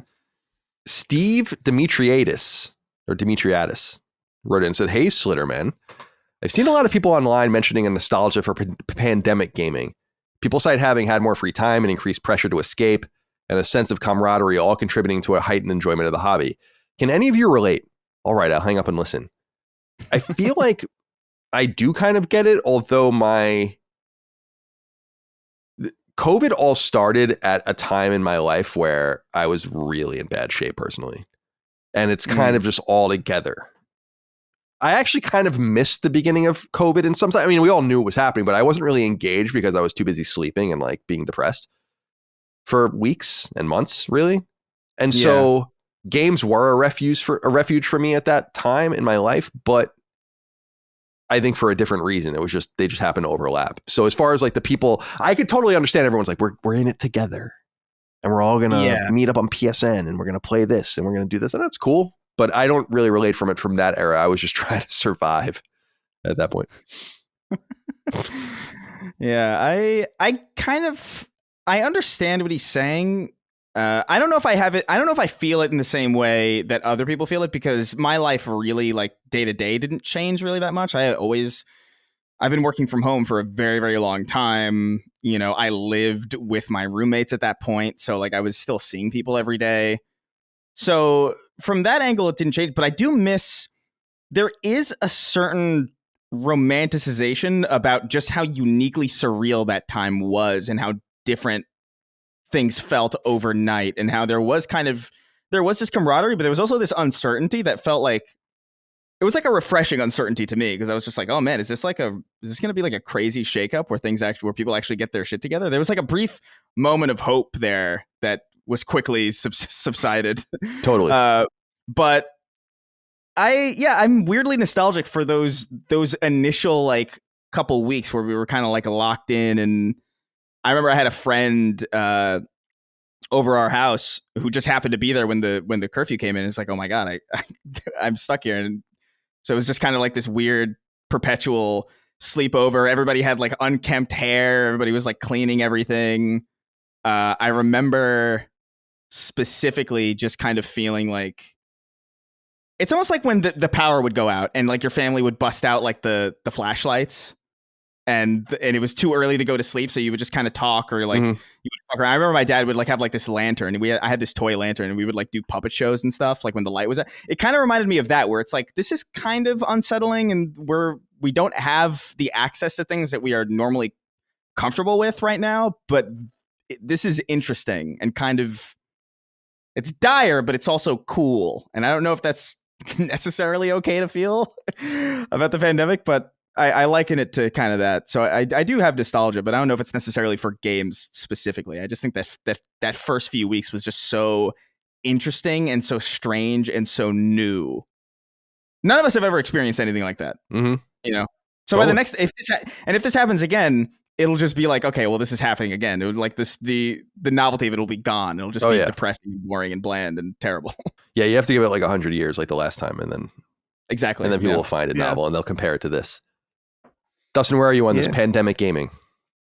Yeah, the pandemic, I remember because I was right before the pandemic started. I was leaving my old job and I was going full time. I guess it wasn't really, it was like somewhere between full time, where I wasn't doing anywhere near as much as I was now, but I was leaving my old job behind to just work for Last Stand. It was super exciting because I worked for years to try to do just this, and it was finally happening. And I was going to work from home. And then I get back from an event, something that weekend. And then a few days later, everybody was working from home. And so I remember specifically when Holly got laid off from her job, because that's when she worked at the bakery coffee shop. And I was like, oh, well, now we're just kind of both home together. And it was right when Animal Crossing came out. I think that's like the pandemic game for a lot of people. So we would wake up, make coffee, play Animal Crossing in the morning. And this was when I was still doing stuff with my old site. And so I got a code for Persona 5 Royal, I want to say like 2 weeks early. And so wake up, play Animal Crossing, and then play Persona 5 Royal the rest of the day, and eventually edit a podcast at night. And that was it every day for probably, 2 months or something. So it was definitely a cool time to just hang out and play games and have that experience of playing Animal Crossing with Holly at the same time, and really just be home together with not a lot to do for the first time in our marriage, where we could just chill and be with each other. So it's definitely nostalgic from that perspective, and certainly would never, ever, ever want to go back to that. So I wouldn't say it's a nostalgia where you would like, I wish we could do that again. It's like, nah, that got old pretty fast, but it was cool. And also, like, Doom Eternal came out. I'm looking at my trophies to see what I played around this time, and that's one of them. Doom Eternal and Animal Crossing were like the pandemic games. I remember they had those mashups because they were so diametric. It was like Barbenheimer almost, before Barbenheimer, when Barbie and Oppenheimer shared the same. God, that was such a. There's such a specific flavor to that memory of time. You know what I mean? I agree. And Final Fantasy VII's in there, isn't it? As well. Yeah, didn't they have to delay? There was something like they had to delay because of physical copies for a week or two. Yeah, or was that Last of Us? Last of Us Part 2 was in there. I'm looking at the games that I played because we released Twin Breaker right before the pandemic. And then a sign. Yeah, exactly. And then I played Arkham Asylum. That must have been for Knockback. And then late March, I played Neo. And then I played a bunch of Vita stuff. And then Doom Eternal. Resident Evil 3 remake is in there. That came out that spring. And then, I was playing a bunch of, I played The Division 2 randomly, the original Mass Effect, a bunch of other shit. So, and then right, that fall is The Last of Us Part 2 and Ghost of Tsushima. And then by that point, I think we're kind of out of it, at least down here in the South. Yeah. All right. God, I played a lot of random. I had to scroll down so far to get, it's like so sad. It's like, Jesus Christ. I don't even remember half these games. All right. Good question, Steve. Thanks for writing in. Fozzie Bear wrote in and said, hello, sacred dudes. Did PlayStation make a mistake betting on new IP versus pre-existing IP for their live service initiative? With Concord looking to be DOA, I think back to the potential of canceled projects like The Last of Us Factions, Spider-Man Online, and Twisted Metal. It's possible none of them would have hit, but I think, for example, an online Spider-Man game would have grossed way more money as a free-to-play add-on to Spider-Man 2 versus Concord's $40 price tag. The whole effort feels like a massive waste of time and resources, especially when the golden goose eggs they so desperately sought after might have been hiding in plain sight. I totally get this idea, and I don't really disagree, but I would also say, like, what is the example of this happening elsewhere where, like, the game had already existed and then it pops off? I could think of one specifically, which I think is Rocket League, where there was, super acrobatic rocket cars, whatever the fuck the original game was called. Like, Rocket League is a sequel to that game. Yeah. But that's pretty rare. I think I think Sony kind of realized, like, if we're going to invest this much money in this thing, let's make it its own thing and try to create a Fortnite or whatever. Because even something like Apex Legends comes from Titanfall, but Titanfall is fundamentally online. The first one, especially, obviously. So, yeah. What do you think of this, Dustin? Should they have bet more on the games that already existed, or should they have tried new things? Certainly, there's a immense amount of power behind established IP, and particularly with Last of Us Factions, because I guess it wasn't called Factions. It was, Last of Us Online, but there was a Factions mode in the previous game that people really liked and were really excited about this next iteration of it. And so it's with that whole situation with that game being canceled, the biggest question I still have is, like, was it just that Naughty Dog has such creative control over its projects that they refused to have a support studio that they oversee make it happen, where they kind of just set up the car and then someone else with their assistance, drives it? I feel like it could have been so awesome. So it still hurts thinking about that one. I think the other thing that also could be possible with this idea of using established IP is that it could be a double-edged sword in some ways, where you want to protect what you've got going to some degree. And Spider-Man is probably an example where they probably would have had to spend a lot for licensing as well for something like that. And if this is supposed to be a cash cow, they probably don't want to give a large percentage of it to Marvel. But let's see, this will be playing out, assumingly, for Horizon with their multiplayer projects. So maybe the IP attachment, I mean, it is Horizon, which, people have mixed feelings on now at this point. And especially if it gets saturated to the point that it sounds like it might be, we'll have to see how those live service projects do, being that they have that IP to kind of propel it forward. Yeah, you make an interesting point about The Last of Us Online, just in that the solution to keeping that game going would have been exactly what Sony just allowed Bungie to do, which was to split a team off and make the game that they were making. Like, Naughty Dog could have just made, and I think really it just frustrates me because I know people that played The Last of Us Online. I know it's great, and it's frustrating that they were just like, nah, when really it could have been. It's like, what? Yeah, well, I was so amped about that game, like having not even only seen, like, a few pieces of concept art, and then remember this title screen leaked, which was like very tantalizing because it was so obviously real, and I was like, it would have been cool. Yeah, it was a bummer, and really that game could have been salvaged by just investing a little bit more money more wisely. Again, they made their bets elsewhere. But sometimes I don't think it's going to happen because I don't know how you would even market it at this point, although maybe it doesn't matter. It's like, would they even consider reviving that game? But I think they just moved on. Yeah, I think it's gone. Chris, any thoughts on using old IP versus new IP? For instance, the canceled Twisted Metal game. I was a little surprised by that, just because Twisted Metal is an old IP. The TV show's going. You would certainly make it free to play, I would assume, and it seemed like an advantageous thing. Maybe it just wasn't panning out.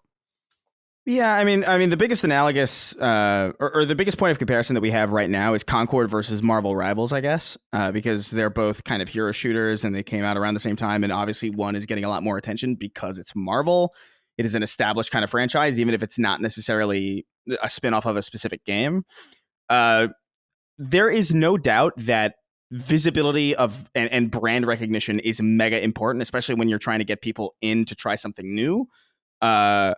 I think for certain things, it would have been very wise. I think The Last of Us, obviously, is an obvious bet. I think you got to have a healthy mix, though. I think you have to have Concords and fair games, and then you also have to have something that kind of pulls people out of the, single player silos or the, out of the traditional audience into this space to kind of give it a try based on IP that they might already kind of have a pre-establishing relationship with. That might actually get them to dip their toes even further. And I think that's the wisdom in having, I think, brand recognized IP attached to this live service endeavor. But I don't know, evidently they felt differently, so there's a reason for all of this. You know, there's a reason why Last of Us was canceled, and I don't think it's just because people at Bungie were like it lacks stickiness. I think it's probably a lot of reasons. Well, I think Naughty Dog just didn't want to work on it. Yeah, I think that's the prime reason ultimately. Like I think although it's really baffling that they didn't understand that that's what the game would have taken to. I'm curious as to how it even gets that far with the studio not knowing that.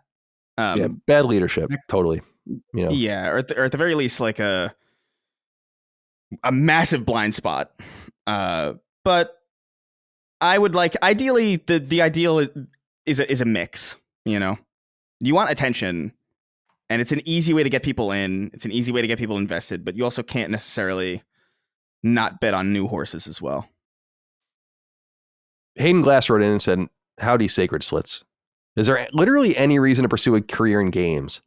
Jonathan Blow told Eurogamer that Braid Anniversary, quote unquote, sold like dog shit. And Bungie just laid off a bunch of people. I know these are just two examples of failure despite a quality product, but I can't help but feel down about the future of game development. I don't recommend it. I mean, yeah, that's my honest answer. Here's my thing about, I'm not your father or like your teacher or whatever, so you can take my advice or not, but as far as we know. Right. Well, I might be some of your fathers. I don't know. There is something very powerful about understanding that, how do I put this?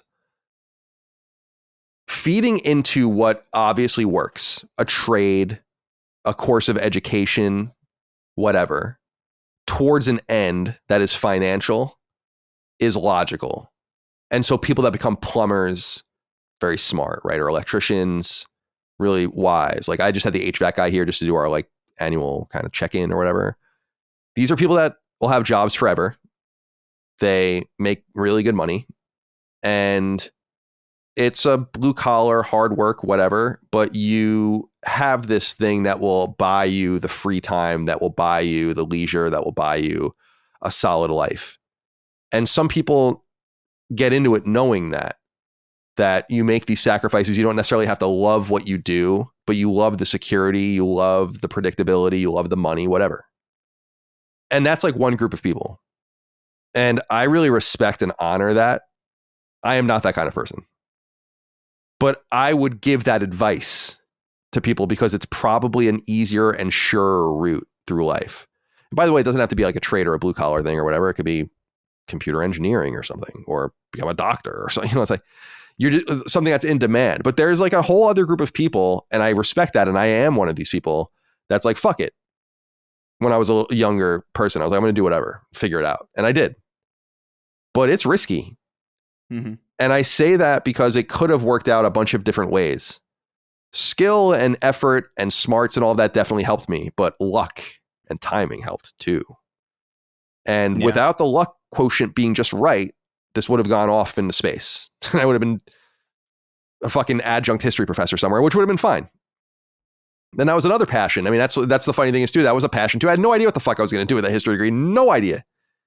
So I respect both approaches, I guess is what I'm saying. But having come from one and it working out for me, I know how butterfly effect-ish it all was. And I think that taking the other path is probably wise. You know? Yeah. Because if you go and get your HVAC diploma or degree or whatever, your certificate, it's like, robots ain't taking your job, dude. You know, if you come down here to the South and you'll see half the cars on the fucking road are HVAC people going to different jobs or whatever. But I don't know that they necessarily have a passion for it. You know, I think they do it because it's good work. And so I this is a long-winded way of me saying, Hayden, is that like, you got to decide like what kind of person you are. And if you're the kind of person that is not risk averse, then fucking jump on in, dude. But if you are risk averse, if you do care about a solid quality of life and having something when you're like much more of a guarantee of having something, then I wouldn't come into games. Yeah. That's my take. I hope that makes sense. Yeah, I think it makes sense. I think it's cogent. I think it's depends on who you are, really. Like I think I'm risk averse, but at the same time, I'm very clearly not. Like I think I feel comfortable with some level of discomfort in kind of everything. It's almost grounding for me. So like I like going out and doing crazy, like taking weird bets on stuff. But That's not everybody. And if you're just looking for like, okay, I want security and stability and all that stuff, then I don't know, man. I really can't think of a worse place than games. if you have the skill set to contribute, like there's just better software opportunities elsewhere. I feel like to be in games, you have to really either have a passion for it or really ultimately like you must have so little riding on it that you're able to just kind of try with very little consequence. And those are really the only two. That's me saying that as somebody who's not in the industry but knows a lot of people who are in, and it ain't easy.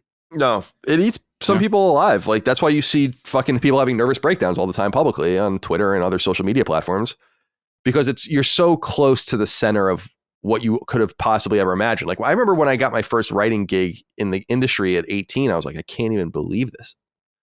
Like you, at least for me, like I was built to be like, how does life feel when this is over? Right. Like how do you move on from this possibility? And I couldn't move on from it. And it's funny, I was the opposite of risk averse in many times in my life, but I know when to play and when to fold, or at least like when to just walk away from the table. And the play I made for Last Stand and getting this off the ground is like the last major play I'm ever going to make, I think, and right now I am risk averse again. Now I am in like a stasis mode where I'm like, I'm good now. It's like, I wouldn't fuck around with this at all. I don't know. Dustin, I guess what it is for this is like loving games as a job or loving games on the side. And what loving games full-time does to many people. We get right in sometimes asking people like, well, who gives a fuck about these people that were laid off? People got laid off from the fucking coal mine. People got laid off from the oil field. People got laid. And I'm like, I totally get that. But there is a disposability in this industry that runs deeper, because it's all contingent on individual products. Like if you're a car mechanic, they're not going to churn through you at these various places. You can probably stay and get a good job and do that kind of stuff. But if you work on a game, better hope it hits, And I just don't want to send people towards that life. I've seen what it's done to my brother, over 30 years, and he works in animation, but it's the same thing, Yeah. And it's like sometimes you work on a hit. Sometimes the shit you worked on for a year never even gets aired. Sometimes you can't even show the shit that you worked on. So, sometimes you can never talk about the shit you worked on. So it's like, that's just crazy. Yeah. It's like, is it even worth it? Just go go become a fucking teacher or something.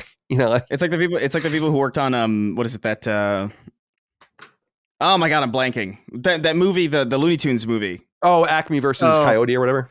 Yeah, like imagine you spend like years working on that and like you can't show any of it. Even if it's like, okay, the movie doesn't come out. It's like, all right, well, I guess I got paid for that job or whatever, but now I'm off kind of looking for work again, and I can't even show any of the shit that I did for that movie. That's really fucked up. Like, it's crazy to me that that's even allowed. that would somehow negate the I don't know. I think the only thing worse than that is if you worked on a project that was released like on streaming and then removed. Yeah. Like it's like, oh wow, well, I worked on, I don't know, like Willow on Disney Plus, and it was so unpopular they removed it from the service. And now you can't see it at all. That's fucked up. Yeah. Yeah. Super messed up. I can't remember. Like, first of all, many of the things I wrote as a writer are gone forever. Like when IGN turned the guides into wikis, they like removed all the bylines and anyone can edit them now, and there's all my work.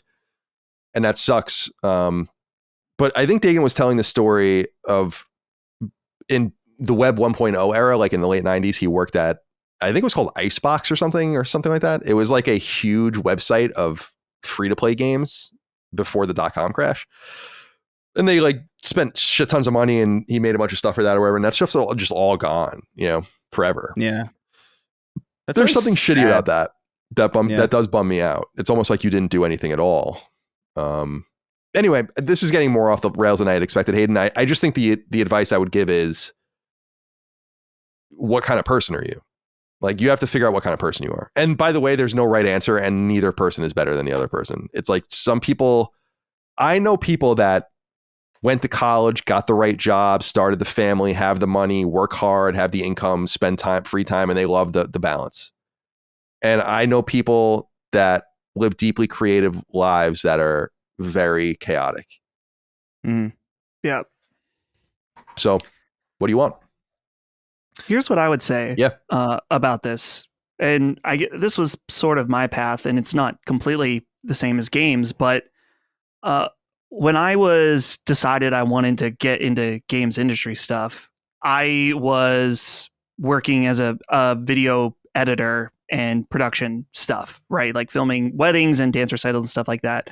And I was doing my gaming stuff on the side. And so, I mean, realistically, right now, if Last Stand goes out of business, I have a skill set that can be applied to something else. And so I wonder if that could work with games too, where it's like, okay, maybe your goal is to work in games. And instead of going and learning specifically, like going as a game development focused path in college, you do a general programming path. And then it's like, okay, well, you have the option where you can try that out, where your skill set could apply to games.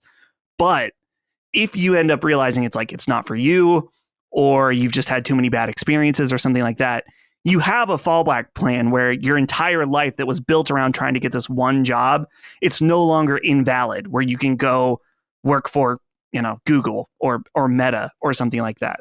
I think that could be a possibility where you can kind of still make that bet, but not to the extent that you feel like you'll be fucked if it doesn't work out. So see if there's a path for game, even probably with art, where you can try out, go for an art degree that's maybe more commercial focused, try it out in games. And then if it's not working, there's going to be a need for artists in other career paths, whether it's something really boring or, something more commercial, whatever.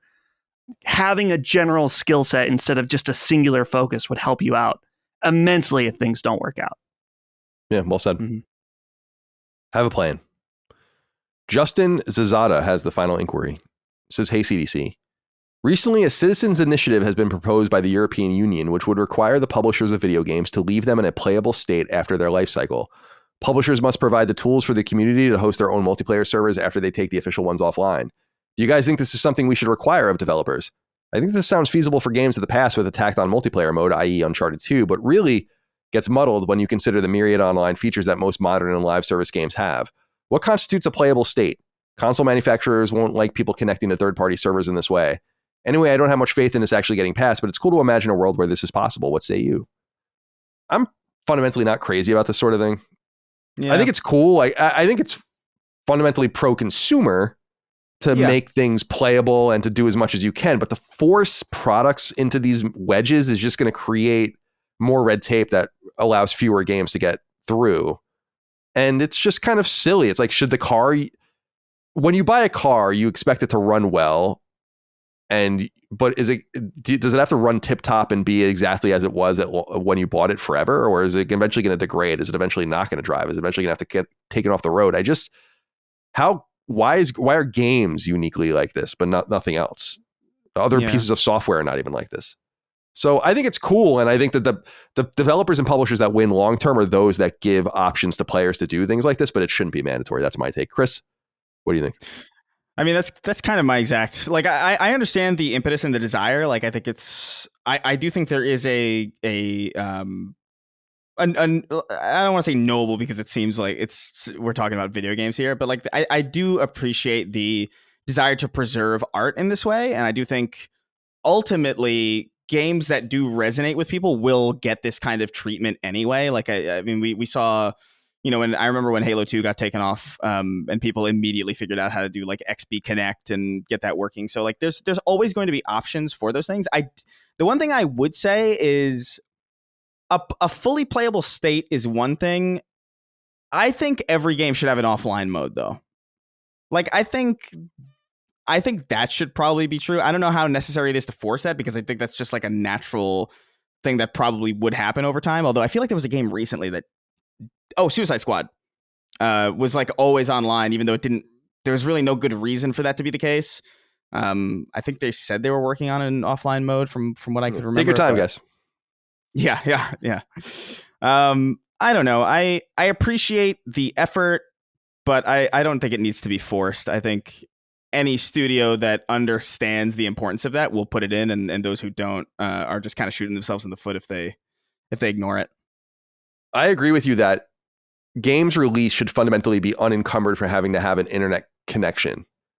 But games that require other people to play and like a network connection. Yeah, that's different. In other words, reduce the single player game to being single player or multiplayer with maps, or I'm sorry, with bots or whatever, you know? Yeah, like Destiny would be fundamentally dumb to play by yourself, like in a holistic way. Like the whole, like you can't, there shouldn't be an expectation that you'll be able to put together a Destiny 2 raid team in 2046. Like that's fucking ridiculous. But I mean, the ability to at least jump into the world without an internet connection, yeah, maybe. I just think it's unnecessary to force this kind of thing. Games will live and games will die. I'm all for games preservation, but certain games are ephemeral, and I think that's kind of okay too. You know, that might even be the vision sometimes. I agree. So I totally agree. Dustin, any closing thoughts on this? I think I'm with you guys. I'm somewhere in the middle where it doesn't make sense for a developer to keep a game online forever. And in certain situations, there may not even be much of a demand to spend the effort to make a game have an offline, specifically for very multiplayer focused games, to have them have a single player offline feature. I don't think this has been a problem yet, but I could see it at some point as our games get more and more online, that when I buy a game like Destiny, maybe not even Destiny, a game like, we'll say like Final Fantasy 14, right? An online game. I have an understanding that when I buy it, that it's not going to be around forever. I think that's just kind of the inherent nature of an online game. It's a possibility it could close. But is there a protection for consumers if you're buying an online only game for a expected life of the game, right? Like, I don't know if this has happened. Certainly there's been dicey scenarios where a consumer buys a game that's online only and then it shuts down in 6 to 8 months. Do they have any right to be like, hey, I bought this product as an agreement with you that you'd have this available for me to play for at least some period of time? Is there protection for me that's like, if you don't at least keep this game up for 1 year, that if you don't hold up that end, then you owe a refund to the players or something. I don't know if there's a need for that to exist right now, because as I said, I don't know if there's been many examples of a game shutting down that quickly. Surely free to play, there's been examples of them lasting less than a year. But even then, a free to play game, if you're buying a battle pass and investing into your account on that, and then it gets shut down, you're kind of fucked. So I would like to see some kind of protection for that specifically, but yeah. I don't know specifically what that means, whether it's like a year, 3 years, what kind of money you get back. But we don't want a situation where people are buying games and then the value is immediately or quickly revoked from them later. Yeah, the way that the European Union thing here is, it's just the way it's defined is just too broad. And I also just don't think it's in the purview of the government. I feel like the purview of the government is to make sure that, or at least I guess that depends on the individual that you're talking to, but that there's like a baseline kind of quality of life. And I don't think this really falls under that purview, really. Like this just feels like an addendum to a luxury hobby. So like, I don't know how necessary I feel government intervention really is in this avenue, you know? Yeah. Well said. Well, that was good. That was a great question, Justin. Thank you for writing in on that. Yeah. I doubt it'll happen. The EU's over litigiousness is useful sometimes. Like that's why we're all going to have USB-C cables on everything, or already do, which is great. But other times it's like, all right, just shut the fuck up. We don't need to worry about this right now. It's a very like throw things at the wall and see what sticks kind of thing. You know, it's like if people want it, they'll come to support it. Definitely. All right, my friends. That's it. That's all we have for this episode. Nice meaty episode of Sacred Symbols of PlayStation podcast. It's time to say goodbye. Chris, goodbye to you. Be well. Have a good rest of your day.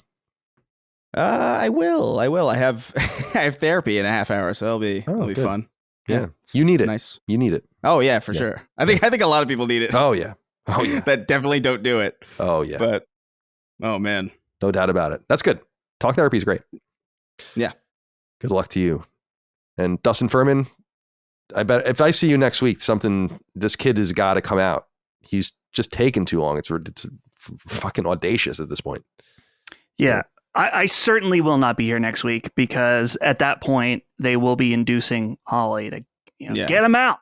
Get him out of there. So I will miss you guys. I'll miss talking to you, but I will be back at some point unless I'm just dethroned permanently, which is certainly a possibility. I'm willing to accept. I'm willing to relinquish the spot if that's what people is really demanded of me, but excited. Like I said, in limbo. So could be tonight, could be a few days. Until then, I will just be hanging out and playing everybody's golf. Excellent. God. Yeah. Good luck to you guys. It's gonna be so weird. It's gonna be so weird when it's just the two of us for a while. Yeah. It's gonna be interesting. Yeah, it will be. And I feel bad it's obviously a much bigger deal than our podcast that he's having a child. So I don't feel bad from this perspective, but from so many slow episodes, I feel like things are going to start to happen later this month into September. Obviously Astro Bot comes out, Silent Hill, et cetera, et cetera, et cetera. So things will pick up and then you'll be back. We're looking forward to it. Come back when you're ready. And thank you guys for being with me today. And thank you all out there for your love, kindness, and support of all things Last Stand Media, Sacred Symbols, etc. Patreon.com/LastStandMedia for early ad-free access, etc. LastStandMedia.store for merch. We'll see you next time. Until then, goodbye. See ya. Take care, guys. Sacred Symbols, a PlayStation podcast, is a product and trademark of Last Stand Media and Collins Last Stand LLC, and is proudly recorded in the USA.